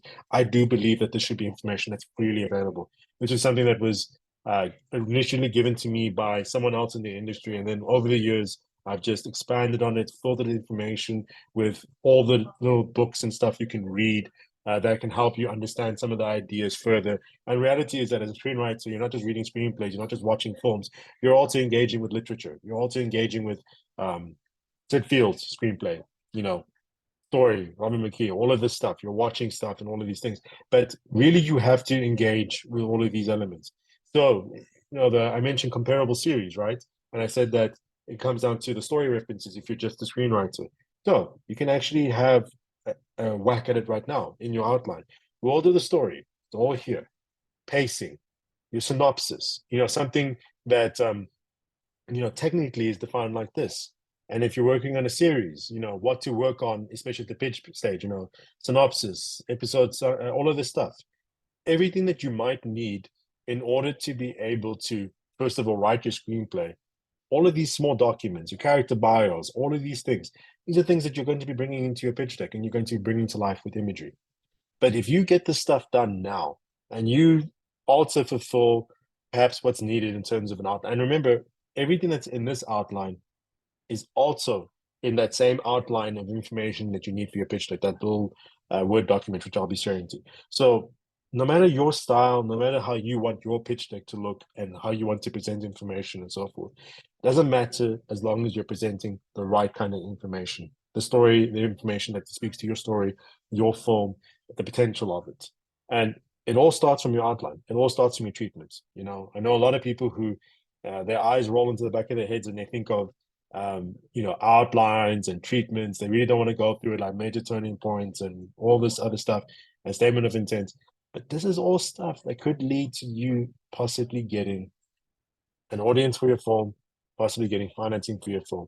And also it adds to your credibility as a screenwriter that you can deliver on more than just a screenplay. You can also be an active part of the project, because all of this stuff wrapped together in an outline makes your producer's job a hell of a lot easier, because they're able to better digest your story. And your one pager, by the way, the one pager is literally a summation of all this information. Your one pager is basically this stuff with your target audience plus your log line, world of the story, and synopsis. And a short synopsis. If you've already done all the hard work in an outline, you can knock two birds out with one stone. You can knock out a one pager and a pitch deck in one go. And I always recommend that screenwriters treat this profession, this craft, as a craft, a professional craft, and leverage this information that you're going to be generating at the beginning of a project anyway. This could be the thing that gets it over the line. Okay, so outlines, critical to pitch decks. Pitch decks are almost entirely based on the information you start off with in the outline. And again, this is the idea that you need to be someone who is proactive with this. Create your story, create your outline, all of that stuff long before you entertain this idea of a pitch deck. But in doing so, you might find the pitch deck and the outline and the screenplay all talk to each other, and you might find the next stage of redevelopment of that personal joy you get out of creating a screenplay, as Vicky has alluded to. But yeah, that's it for the nuts and bolts of this session today. I want to send this information out as a little email that possibly could go to you. I will be speaking to the Writers Guild and the PDB team to see if that's possible. I'm going to be putting into the Zoom session that we have right now. There's 2 documents that you can use right now to be able to start this process for yourself to get a pitch deck together. How you develop it, how you design it, and so forth, that's up to you and what you want to bring to the table. But that's going to be it for the nuts and bolts. Let's jump straight back into the questions. And I can see we have a lot of questions popping up, which I love. This engagement is exactly what it is, because the whole point of the Writers Guild opening these sessions up is for engagement, is for learnings. So I'm going to go straight to Dean's question. I've always been against putting the ending in a synopsis, but I've been in a pitch where they've literally asked me, so how does it end? So I thought maybe I've been expected to do it. I guess them asking how it ends shows that they're engaged 100%. In fact, you don't want that in your pitch deck because you want it to be in the pitch. You want it to be something that you wow your audience with. If you get to the point where they ask you how it's going to end because it's not in your pitch deck, that means they want to know. That means they're committed. They really, not committed. I'm not going to, don't hold me against that, but they're invested. They want to know how it ends. So it's an amazing opportunity for you to sell the story right there and then, instead of it being something that's trapped in a pitch deck somewhere. So I guess you've answered the question yourself, but that's the notion. That's the idea. I see that Steve is asking a question. Unfortunately, I think that Steve has gone offline. I'm pretty sure it was at 7 o'clock or whenever time load shedding must have killed his area off. But Steve, if you're able to listen to the recording of this, I'm going to answer your question, and that is regarding synopsis. It's my experience that for scripted series, the broadcasters platforms, especially multi-choice, do ask for the ending. The CEs want to know the full story, beginning and the middle. So to be assured that you know your story is right. That's true. Multi-choice, SABC, DSTV, they want to know the end of your story. But that's because multi-choice, Mnet, SABC, when they're getting your series and so forth, they need to be able to see the full breadth of your story. But that's multi-choice, SABC, and possibly ETV. Those are those guys. Streamers, on the other hand, that's not necessarily something they want to see in a document. It's something they want to hear from you in a pitch. So again, it's this idea of curtailing your information, of creating your pitch deck and ensuring you know your audience when you submit your pitch deck or when you're presenting that information to them. And reality is, if you've developed a property, if you developed a series, a film, down to the point where it's 100% in line with what you want it to be, and you're pitching based on a screenplay that you've written or a fully fleshed out series that you want to make, you do know your ending. So you should be able to tell them in that room what the ending is. So rest assured, you'll be able to let them know right there and then, oh, the ending is this. You know, the point is that you want to sell it to them. It's not just something that you want to leave for a document that will be read and they may never even meet you. Because again, you're putting your ending in your pitch document. There are problems that could come around if you're sending it to every single person you know. Because unfortunately, it also gives them the key ingredients to make that thing without you.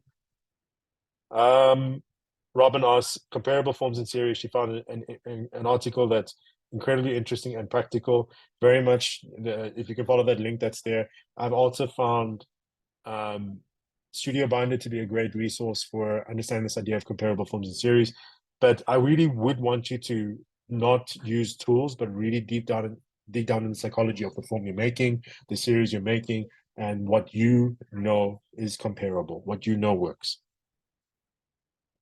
Do agents have a role in pitching ideas? That's a question asked by Trevor Sachs. Depends on the locality you're living in. Agents in South Africa are not a big force or a big intervening presence in regards to this relationship of a screenwriter and a producer, or a screenwriter and a platform. Really, distributors take place of that, but a literary agent, if I'm referring, I think I'm understanding you completely when you're talking about this. You're speaking specifically of a literary agent. A literary agent can probably put you in touch with the right producer, but ultimately, when it comes to pitching an idea, a good agent should be able to open the conversation on your behalf with a producer or with a director and so forth, and will say, okay, this person has this idea. Listen to this person tell you what the idea is. That's what a good agent should be able to do, because ultimately they're investing in you as a client, and as a client, they want you to shine. So I would think that a good agent would want to give you the space and the platform for you to do your pitching, your talking, and everything like that. But literary agents in South Africa, they're not the key ingredient needed for you to be able to pitch to your SABCs, your DSTVs, and so forth. Dino says that he just wants to say thank you very much for the valuable information. Thank you for the WGSA for, you're being far too kind. You really are being far too kind. I think he's offline as us. It's such a shame. But I appreciate that. I appreciate that. All I want to do is just spread the information out there. Molefi asks, establishing a good working relationship with key role players in this industry is the most important message I got from tonight. Fortunately, that's filmmaking. Filmmaking here, filmmaking around the world, filmmaking in the USA, filmmaking in the UK, Australia, Asia. Filmmaking is about the people around you. And I think it's something that screenwriters need to embrace as a key core lesson. You do that, the world could be your oyster. Malefia then says, I'm new in the industry and I find myself lost sometimes, not knowing where to start, but your advice of relationship with others is truly appreciated. So here's something I'm going to say for everyone who's new in the industry, everyone who doesn't have a film to their name, everyone who's just trying to make something. Meet people who are in the same level as you, people who don't have anything behind their name. They want to be producers, they want to be directors, they want to be actors. Make something with them. You can literally make a film on your phone. All you need is your phone. All you need is that. You need a great microphone. You need a bunch of people who are committed to this thing, and you just need yourself to write stories. Make it happen. There are so many short films that have been created in South Africa, in places like Mpumalanga, in places like Limpopo and Northern Cape, where young people are creating things and they're putting it out there. They're putting it on YouTube. They have millions of views because they're committed, they're passionate, they want to tell stories, and they're learning how to do that. Do that. Build that relationship with the people around you, because you might be finding that as you grow as a screenwriter, they're growing as a producer. As you grow as a director, they're growing as a screenwriter. Those kinds of things are things that could possibly end up with you being a valued commodity in this industry, and you'll have a track record behind you of things that are made. You don't need to have an RE and a sky panel to make a film. You need two people in a room, something that's going to happen where one person's going to get what they want, the other person isn't. And you need a camera, you need lights, and you need something to record sound. You do that, you can make anything you want to make. And I recommend you coming into this industry, you think about the cheapest and best way you can make something, even if it has the people in your family. James Cameron talks about this. If you want to make something, go make it. Don't wait for someone to come give you an opportunity, because you got to prove that you have skin in the game. And having skin in the game means that you're actively trying to make something. Can these documents be emailed to you, please? That's for Sheil.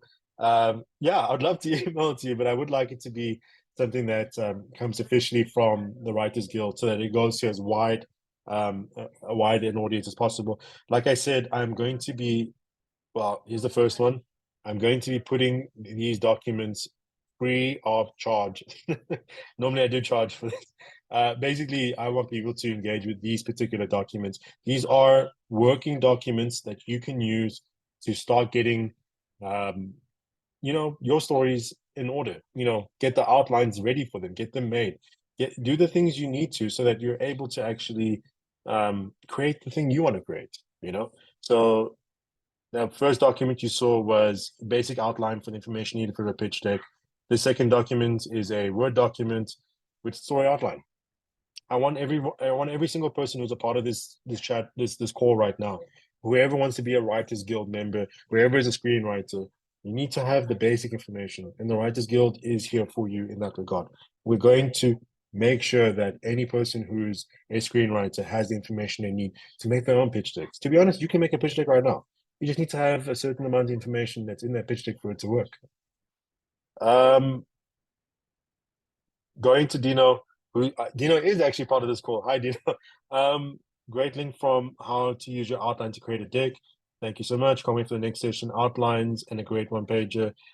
Please send us info. Dino, again, you're far too kind. Like I said, the documents have been put into the chat. If you are able to get the chat, if you're able to see the documents in it, just please type in the chat if you've got the documents, if you've been able to download them. If you haven't, just type in the chat that you haven't been able to. In terms of genre, in your opinion, as trends change, what is, in your opinion, are the genres trending now, or should we actually follow trends? LOL.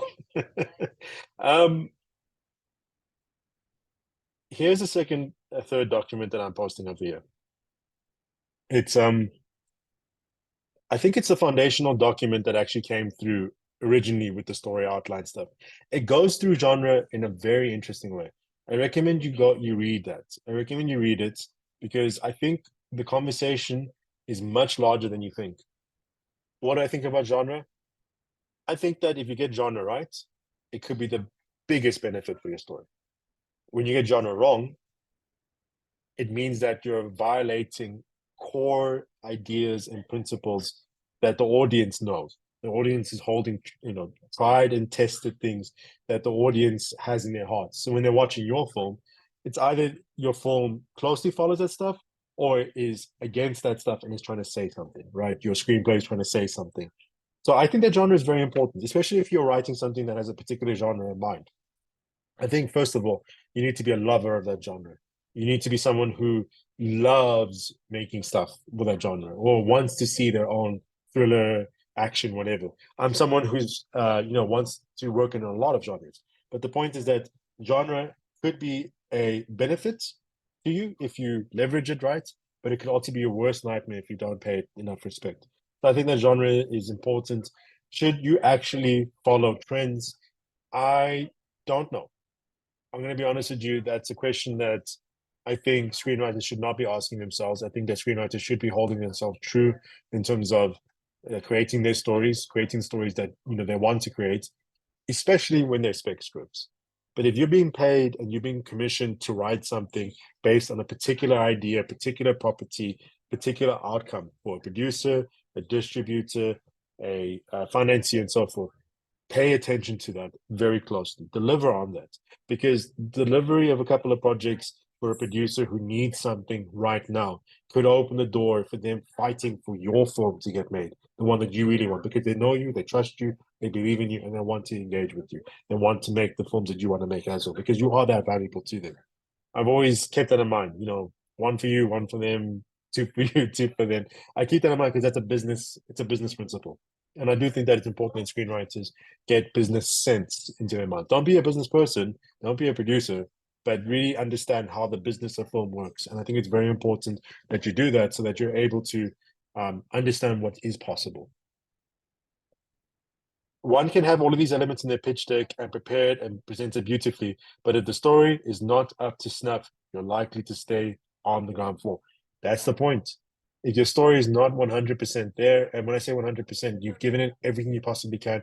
You've written it, rewritten it again, and rewritten it again, and you've had some people who have read this through with you, maybe some actors you know and trust, all of that stuff, and you've done everything you possibly can for the script to shine. Yes, at that point, a pitch deck is probably going to help you. It's going to really, really help you in that regard, or it's going to help you get to that point. But if your story is not there, you can pitch your heart out. You can have the most beautiful pitch in the world. As you can tell, the pitch deck that you saw from my side is not the most beautiful pitch deck in the world. But you can have all of these elements and your story can still fail because the story itself is not there. That's what it comes down to. And as screenwriters, you need to focus on telling a story. You get that down, the world is your oyster. Trevor, I think, has repeated the question. Yeah, he has repeated the question. I have answered it. Caroline, is just, I think, really giving a commentary over here. She appreciates and respects the democratic sharing approach. Look forward to the next session. I look forward to having you in the next session. I really do feel that the next session is going to try its level best to take these ideas in the outline and present them as a pitch deck. And also, the most important thing is really, I want to be able to help you guys get to the point of being able to marry the images you want to marry with the story you want to tell. That should be something that you already see in your outline, and looking and interrogating your intents and interrogating those things and leveraging genre, because genre can go a long way if you select the right imagery for your pitch deck. It can be a complete story, a complete thing for you to utilize. Looks like everyone's downloaded. Great, thank you very much. Nicole comments, I'm glad that the session has been very useful for you. I really appreciate that. Dino, thanks for everything tonight. Zach, no problem, no problem. Doc, gratitude. I see Nomzakelo as well. Gratitude. That's more than fine. But I would like for questions. We do have we have 45 minutes left. But if we've sort of covered everything and there are no questions, more than happy to join with you again next week. I don't think you should waste any time. Now that you have the documents, get to it, right? But if anyone, just ask questions. I'm here for this. Diane's asking, should one use a graphic designer or can you use Canva? No, Diane, it depends on entirely whether or not you can provide budget for a graphic designer to work on this. I'm always going to advocate a professional working on your project, but only if you can afford them. Never should you exploit the resources of an artist for personal gain without them being fairly compensated for it. Mainly because the nature of it, you as a screenwriter want to be fairly compensated for the work that you're creating. So it does start from there. It is it is meeting someone 50% of the way. Now, to create a highly polished, highly useful piece of material that'll be a pitch deck, I wouldn't worry too much about that as an individual. I would let a producer who's going to be pitching on your behalf to this big streamer or whatever worry about that, because they usually have access to finances and so forth. But Canva is a great resource. So there's Canva. There's literally PowerPoint. People always negate PowerPoint. PowerPoint can do an amazing job for you as a screenwriter trying to create something. And we do have incredible AI tools that are available. Adobe has a very interesting platform.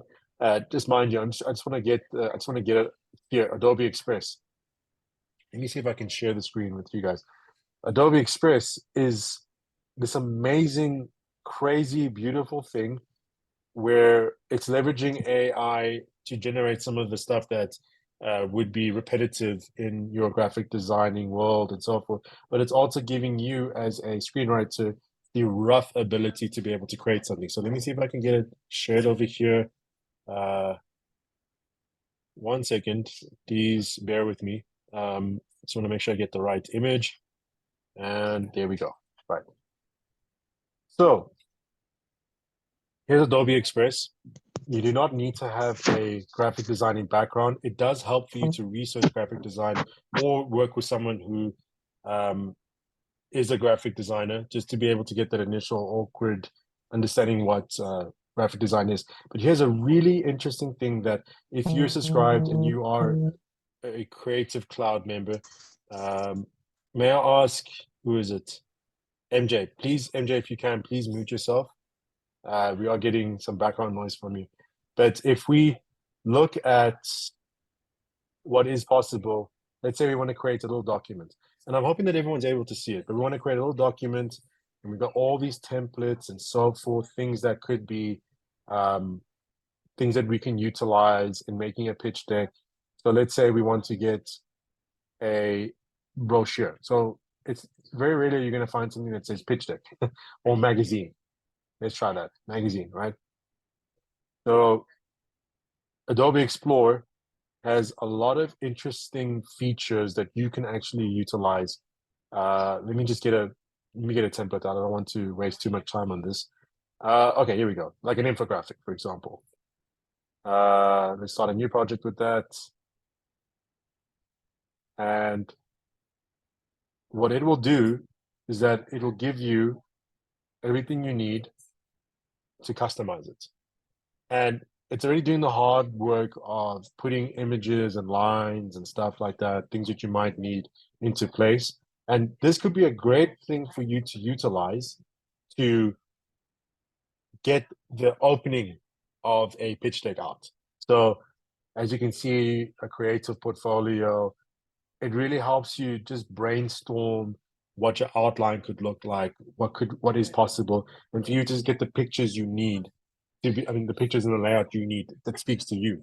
So that if you do work on Canva, if you do work on PowerPoint and so forth, you're not just doing it from nothing. But is this going to be a thing that you can fully polish and export a pitch deck from? I don't personally believe so. I think that the interface is not 100% great in that regard, but it could be an amazing starting tool for you. Canva, if you're happy with using Canva, go for it. I think you can use any tool you want in the world to make a pitch deck, but make sure that the pitch deck itself is, first of all, covering the basic information, has the imagery you want it to have, and you've got a really good story to back it. Well, however else you want to make that pitch deck is up to you. I think it's Jotika. Is looking forward to the rest of this segment. More than happy for you to join us, and really do thank the Writers Guild. The Writers Guild is enabling this process. The Writers Guild is committed to the development of screenwriters in South Africa and making professional screenwriting a true reality for our country. Sav, thank you for the names of the 3 distributors, because you are also seeking for that. Look, it's not a secret. They've got their websites and they've proudly broadcasted the distributors of the country. So all you got to do is really look for them at any format. So one thing as a screenwriter, for you to start relationships, for you to just get your feet in there, right? When the Durban format happens, when Fame Week happens, just go. Put the money together, get the amount of money that's needed to go to these formats. Go to the format, go to all the sessions, register yourself as a delegate or as a visitor. Go to every one of the sessions, get to them, learn as much information as possible. Go up to random people, just talk to them. Just go out to the NFVF stand over there. There's usually a couple of other filmmakers, producers, and they're there at every session. Go to all of these things. Get as many cards as possible. Just engage. Just get over the ick factor that screenwriters have when it comes to trying to make new friends and stuff. Just get in there. Be a part of the industry in that small capacity. Get to know people. Just talk. Go to the parties, whatever. But formats are a great place for you to actually start engaging with people. Because even if you don't get a chance to speak to Helen from Indigenous, you might bump into a producer who's at the same level as you and wants to make something, and they do have access to financing and they're looking for someone to work with. So formats are a great place for you to meet people, just for you, just a general interest to know what the industry is like and so forth. Formats a great place, and you will bump into your distributors there. They usually have sessions at every one of the big formats, and you get to see them face to face. Mike has not a question, just want to say that this was exceedingly helpful. Always a pleasure to hear you share your wisdom. Well, I know exactly which Mike this is. Mike, I appreciate you spending time over here. I appreciate you listening, and hopefully we get to engage further. You have my number. Please don't share my number on Spaffor. There's some stuff we need to talk about. Mike, thank you very much for the comments. You are far too kind. Dino, thanks for the documents. What a share, grateful. I hope that it works for you. I really hope that it works for you.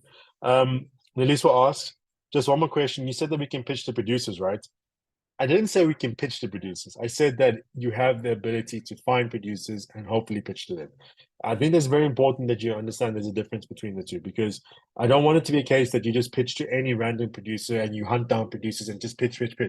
Relationship. 100% the name of the game. So when pitching to them, do we send them the script as well? Or at what point do we share the script? And how do we present it? Again, I spoke about it earlier. It does come down to relationship. If you are answering a solicitor call through the Writers Guild by a producer who's looking for new scripts and they just want 1-pagers, yes, you can probably send the 1-pagers to them. They might even ask for an NDA as well for you to be signed. And it's going to be that. That's going to be the relationship. But those calls are very far and few in between. Sorry, you know what I mean. You're going to be you're going to be finding yourself a situation where you're going to be sending stuff through amongst a sea of people, but actually finding a producer, building a personal relationship with them first, and then they might ask you, okay, send me something, I'd like to see what you've done. Then you start sending through your scripts and so forth. Please don't be sending your scripts unsolicited to anybody. The point of this is that I'm trying to give you tools, yes, to help you sharpen your story, to present your story. But the number one thing you have to do in this industry is protect yourself, protect your story, because we are unfortunately in a world where people do take stories that have been written by other people and use them, especially if they haven't been copywritten. So please do not be sending your scripts and your ideas unsolicited to any producer. First, get to know them. Even if it means cold calling, cold emailing, introducing yourself, or meeting them at a film mart or anything like that, that's the right process. It's ought to be most respectful process. You're talking about someone who you want to be married to for the next 5 to 10 years. You're not going to approach them like, you're not going to push and shove them and beat them into submission. You want to build a healthy relationship with them first. Look, Sam, yeah, get yourself to the full month, even if it means you're having to get a tequila. And Nicole, Neliswa, embrace the suck. This is what it is. This is what it is. Get to know people. Trevor, do you pitch to multiple streamers at the same time or nurture one relationship at a time? How are things working with the writer strike in the essay context? I'm glad you asked that question. If you're going to be, first and foremost, I want you to understand that no person in our country, no filmmaker off the street ever engages with Netflix and Amazon directly. There is a formal process in place, and it's through the distributors. The distributors have that relationship with your Netflix and your Amazons and so forth. And really, the distributor is going to be the one who's going to say, okay, look, this idea you have, it's perfect for Netflix and for Amazon. So let's try go both at the same time. And if they really are sold and invested in your idea, they're going to want to connect you with the producer, and they're going to want to also try to figure out a way of investing in your pitch deck so that it becomes a bona fide thing. Then you start engaging with your streamers. But unless you've someone who's created an independent film that has done phenomenally well at the festivals, that has done phenomenally well being licensed to one of these streamers through the distributors, unless you're someone like that, the likelihood of you engaging with the streamers directly is extraordinarily remote. And please, please, please do not trust anyone who says that they can get you into the door, that they can get you in talking to Netflix directly. It does not exist. Even if it does exist, it's still a leveraged relationship with a distributor. So please just keep that in mind. With regards to the writer strike, working in the writer strike in the essay context, so you're going to have to really think about the two realms of filmmaking in South Africa. The three, basically. I say the two because when I think of Johannesburg and KZN, Gauteng and KZN, which are two filmmaking hubs for both films and TV series, they're booming right now with regards to films and series because the streamers need something. Cape Town's entire industry is based on being, not in service of Hollywood, but definitely as a major financing platform or a major production platform for Hollywood productions, European productions that want to come to South Africa, that will usually come down to Cape Town, use that as a platform for accessing many other things. Cape Town is very, very quiet right now. The Cape Town film industry is very, very quiet right now. Or rather, they're working with the last of the projects that were financed and approved by your Netflixes and so forth. Mainly because whatever happens in America, whatever happens with the rest of the world with regards to international productions does affect us, but not as directly as it affects a place like Cape Town versus Johannesburg and KZN, which is very much locally facing, locally invested with your ETVs, your SABCs, your Showmaxes and so forth. Those hubs are usually still working quite well. Look, everyone's been affected by the Writers Guild strike, and I would tell you that we are a sister organization of the Writers Guild of America. Please do not do scab work on the behalf of American producers in violation of the Writers Guild of America's mandate to strike, because they're striking for us as well. They're striking for our future. So please be in support of that. But for local productions, the things that we're making for our screens and so forth, that's fine. We're not going to be in violation of any agreement that we have with the Writers Guild of America. And Alicia says, I do not advocate you getting drunk before going to film. That's not what I'm advocating. But I do have to say that whatever you need to be able to walk into the door, and it is a bit crazy, just go to the sessions and just start meeting people. Whatever you need, yes, but please don't be engaged with alcohol throughout the entire film watch. You won't learn anything. That's the problem. Nelisa and Nicole, you know what? Yes, connect. That's the point of these sessions. Guys, please do connect with each other. I hope you do connect. I've got load shedding, so you might see the lights go off, but I'm still going to be on. So don't worry about that. But Nelisa and Nicole, please do connect with each other. Even if it's just the two of you guys going to sessions or just getting to know each other or creating a little community around you, people you know who want to make a film together. Imagine the possibilities, guys. The two of you guys, just listen to what I'm saying. Connect. Try and make something together. Try and make something with no money, and you might be starting each other's careers as a result. Trevor, last one. Can you please give us an idea of what you'll cover in session 2 and session 3? So let me just quickly get the documents up over here so that I have it. So really what I'm covering in session 2 is transforming a story idea into a pitch deck. So who is the pitch deck for? Number one, interrogating your statements of intent to get a feeling of the tone and nature of your pitch deck's content, that your imagery, the words you're going to be using and so forth. So your intent as a filmmaker goes a long way into the pitch deck you're going to be creating. And when I say filmmaker, of course, I mean screenwriter. And then really the differences between a film versus a series pitch deck, and really the conversation is the difference between a pitch treatment and a pitch Bible, or are they the same thing? So one thing that I did mention I was going to do is that I'm going to showcase the Stranger Things pitch deck, which I think is something that, just to show you, like I said, it's available online. I don't think they would mind us looking at it. So the second session is really like transforming the outline into the pitch deck. And the third one is using a pitch deck to tell your audience your story. And this is actually where the pitch deck is now going to be, told you guys, load shedding. The pitch deck is going to be, either it's going to be something that you send through as a document for people to read, which is great, or you're going to be walking into a pitching room with stakeholders present, and you're going to be using your pitch deck to pitch your story in the allotted time. And I'm going to possibly do a trial run of a pitch deck that you can see page by page, that I'm not spending a lot of time. So it's really just the real practical side of it. But if you're unable to make these sessions, don't worry about it. You've got the documents, work on your thing. But come to the sessions. You might find a lot more of what my experiences have been as a filmmaker who's pitched and financed and gotten stuff, and as a screenwriter as well, finding my story changing because I've gone through the pitching process and so forth. Come to these sessions because you'll find my experience coming through over there. And as limited as it may be, I do have a couple of films behind my name. I've been involved in a couple of projects, very successful projects. So I would like to think I have something to say about this entire process, not just as a Writers Guild member or someone who, does this for a living, makes films, but also as a fellow screenwriter. I hope that answers what you need, Trevor. I thought you were asking about seasons 2 and 3 of a series. Try not to put seasons 2 of a series into. Don't put anything more than the first season in your pitch decks, guys. It's talking to Razin, 100%. Hope you guys managed to connect after this as well. Dragon Productions, I'm looking forward to seeing the kinds of work you guys put out there.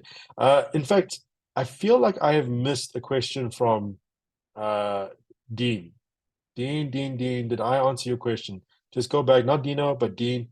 Just if you're still part of the conversation, Dean, just double check if I answered your question, because I felt like I may have missed something. You did. Thanks, Thabiso. You did. Oh, good on you. It's good to hear from you, Dean. Good to hear from you, Dean. Hope you're keeping well. Yeah, you too, man. And good luck with you and Stephen with regards to the Muse Awards. And I'm not going to talk about it. Just good luck, guys. Good luck. Appreciate that. Thanks, man. All right. So the formats are actually where you gain knowledge and insight as to where you meet and who you need to meet. That's where you need to show your worth, the work you've done. Distributors will notice it's a hard-working, long process. It won't happen overnight. Prove your work and your work ethic. I couldn't have said it better myself. Thank you very much, Dino. For some reason, it seems these questions keep jumping back and forth based on who's replying. Okay, Sav, good luck. Hope you, Nicole, and everyone involved get an opportunity to hang out with each other. Vicky also just got nailed by load shedding, but I'm looking forward to having you again in the next session. As last comments, please don't be drinking tequila. You guys connect with each other. I see Anna as well as wanting to connect. You know what? It seems like there's a whole email chain over there. Guys, get to know each other. This is a great platform for you to do that. All right. So in the time we have remaining, please carry on asking questions. I would like to see if I can share the pitch deck for Stranger Things. And like I said, it's freely available online. If you had to go online right now to type in Stranger Things pitch deck, you will find it. So I am not showing you information that isn't known. Let's just see if I can get it. Where is it hiding? And okay, I think I have it. So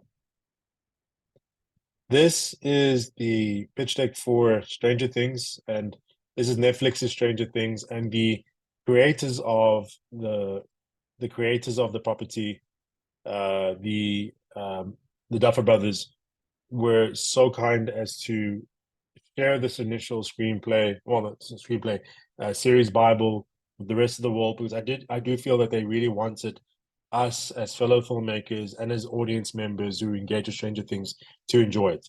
So I'm going to try to see if I can get this as close to the original aspect ratio as possible. So you can see that they created something already from the cover. It has like a very unique look to it. When you go through this pitch deck, you're going to find that, or series Bible, you're going to find that it's designed as something to be read like a book. And that is very unique. That is very, very intentional from their side. They created something that is built like a book so that whoever's engaging with it, whoever's engaging with the material, gets to engage with it like they're reading a book. And because they're creating a series, it really does leverage that. So they have as their opening more like the intention as to why they want to make it. So they didn't start off with a log line. They really started off what their intention was. And that's a big thing in America, to be able to start off with that. And look at all this imagery. Look at all these story references. They reference things like E.T., directed by Steven Spielberg. Again, building the world of the story. What is the Montauk Project conspiracy? So Stranger Things, before it became Stranger Things, when it was still just a project, an idea, a concept held by the Duffer Brothers, they wanted to create something that was in line with the Monarch, Project Monarch, which is a big conspiracy thing back in the day in the CIA, based on who you ask. It was either real or wasn't real, but they wanted to create a series that was leveraging that idea. So as you can see, this is something that's designed to be read, and it feels like a book or a magazine.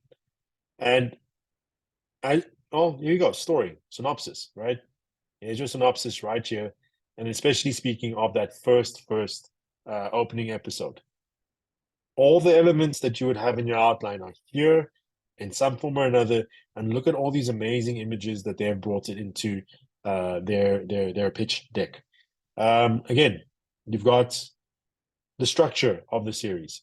And really, this is stylistic. They're talking about acts 1, 2, and 3, what the episode breakdowns look like. Episodes 1 to 3, episodes 4 to 6, 7 and 8, talking about what is possible. And again, they're attaching it to imagery, and it's going to help sell this idea that this is a book or a series that feels like a living, breathing thing, that you're investing in it.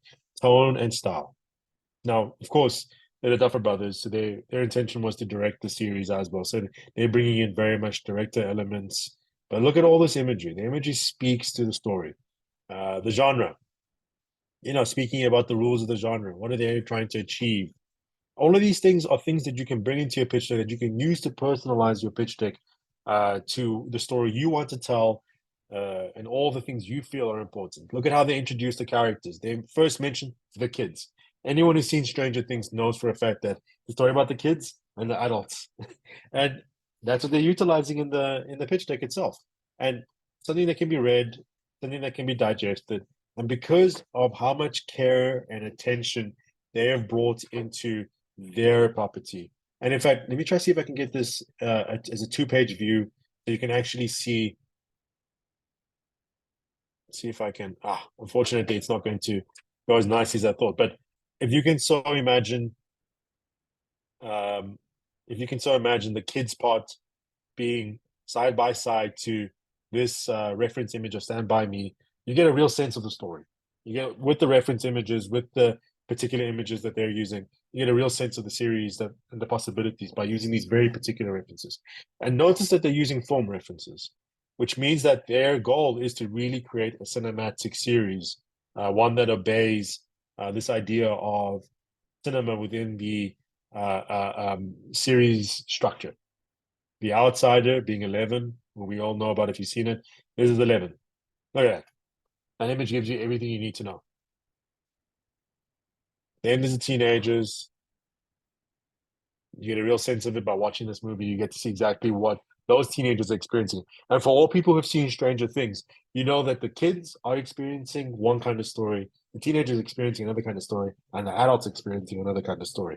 And by using these particular references, we know that the kids are going to be getting a story that's closer to Stand By Me and E.T., as well as Firestarter, whereas the teenagers are going to be getting a story that's very much Nightmare on Elm Street. Nightmare on Elm Street is Freddy Krueger, right? So the real horror elements of the show are going to be experienced by the teenagers and adults. Breakdowns of the character bios, which you will have worked on in your outline. And really, this is the story that the adults are experiencing, something like Jaws. So they're proactive. They might be able to fix the problem, but instead of being at the mercy of the monster, like Nightmare on Elm Street, Freddy Krueger, they might be able to save the day. This is how critical it is that your imagery and your references that you use in your pitch deck speak to the story. Franchise potential. I'm not going to read that. That's something that American Netflix in America is very, very focused on. But I think franchise potential also speaks to target audience and platform and all that stuff. So there's some stuff that's here, but there's also a lot of information that's missing, because this is the pitch deck, the series Bible that was released by the Duffer Brothers. I can guarantee you that when it comes down to what they actually pitched Netflix, there was a much bigger document which had all of the rest of the information, detailed breakdowns and so forth. But this document was what they needed to get into the room. And that's the document that probably got them into the meeting, the pitch, which they then expanded on. Okay.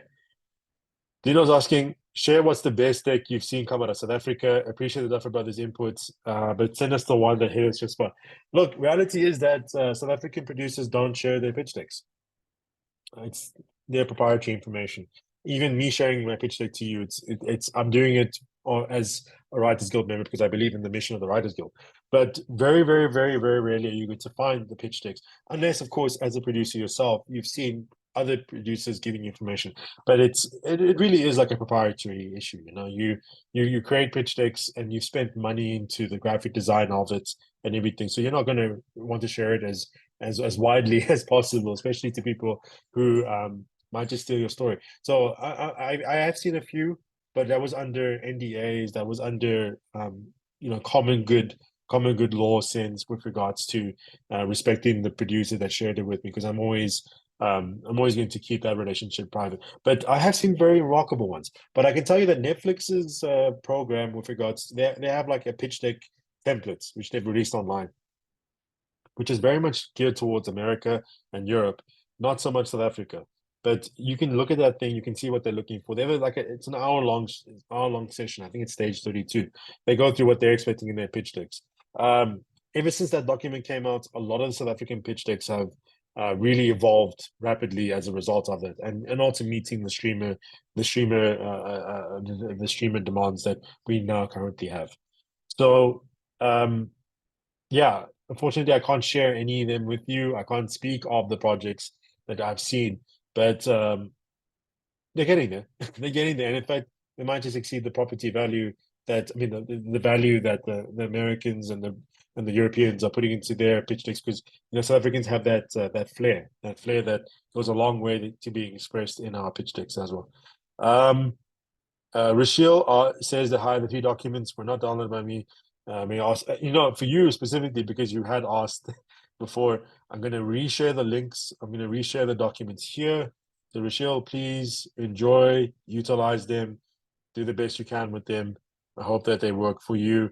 I'm resharing it again over here. And yeah, that's that.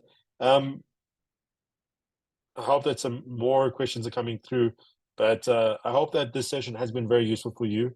Whoever needs it, whoever's needed to engage with things like this, I hope it has been very useful for you. So while we go to the last 3 questions, let's just have a look. Nicole says, really cool. The document feels exactly. It feels just like their series. That's what you want to try to achieve with your pitch decks. Let the imagery relate to the story, attention to detail. Yes, if you come through to the session next week, you will see how I try to relate that whenever I'm working on my projects. So great advice, but if it's the main ones and trusted platforms, we should be cautious. Look, it's about you. It's about the kind of relationship you can leverage.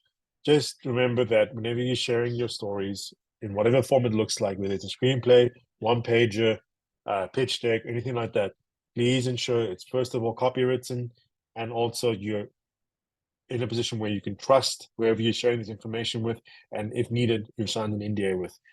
Unfortunately, I can't guarantee the behavior of the person that you may be interacting with, but if you build a personal relationship with them, you might get closer to having a fair conversation being had. Okay, so I see that everyone's sort of getting killed off by load shedding as well. I'm gonna give another let's say another minute or 2 for questions to come in. Otherwise, I really appreciate everyone who's come through. I hope that this has helped you in some way. I hope that the documents help you as well. And if you're not able to make it for the sessions that come up, that's okay. But I do hope that the documents at least get you started on the road to making your own pitch decks. And I see we have a comment here from Charles. Stranger Things pitch deck. Thanks for sharing. Stay inspired, bro. Because you've inspired a lot of us this session. I mean, thank you. Again, you're being far too humble. So I think because Charles is watching Stranger Things right now, he asked if I can recommend anything to watch with a script like Stranger Things, because that's what I'm watching later. If you can, please watch Chernobyl, HBO's Chernobyl. The creator of that, Craig Mazin, was very, very, very, very, very, very merciful to us, really, by sharing all the teleplays for every single episode of Chernobyl. And Chernobyl, if you've watched it, you know that every episode plays like a film. So there's so much to learn. Craig Mazin has an incredible resource available online, which he's created with John August. They're both American screenwriters who've worked in the industry. They have incredible information out there in a podcast called Script Notes. One of the Script Notes podcasts in particular, episode 403, is called How to Write a Movie. Watch Finding Nemo. Listen to the podcast. It's going to change your life. It promises it will change your screenwriting. It'll do everything it possibly can to help you with your screenwriting journey. And just to quickly answer Molefi's session, Molefi is, so session 2 is not tomorrow. It is next week, Wednesday, same time as today. So that'll be session 2 next week. So please watch Chernobyl. The podcast is available online. The teleplays are freely available online. Just type in Chernobyl, teleplay, or screenplay PDF. Watch it, engage with it, learn as much as you can. Listen to the podcast. I think it'd be a great thing for you to just, really engage with yourself as a screenwriter. 12 Angry Men, watch the movie, read the screenplay, watch the old movie, and read the screenplay. Anything that you guys love, watch it tonight. If you have power, I don't, unfortunately, but if you have power, watch it, read the screenplay, grow, learn, write new stories, keep writing old ones, keep rewriting, all of those things. Get a pitch deck together if you want to for your story. It'll help you with your story. And keep this journey. And I'll see you guys next week. That's it for today. Thank you so much, everyone. I really appreciate it. Come through with questions. If you have questions next week, things that you're thinking about before next week's session, come through with them. I'm always happy to answer those ones, especially if they're related to filmmaking and especially if they're related to screenwriting and creating pitch decks. So thanks very much, everyone. If you got to go, head out. any last time, this last opportunity to ask questions? Otherwise, I will see you guys next week. Have a safe night. Happy writing. Enjoy yourselves. What's the name of the podcast again? It is Script Notes. And if you give me 1 second, I want to get you that episode that I'm referring to.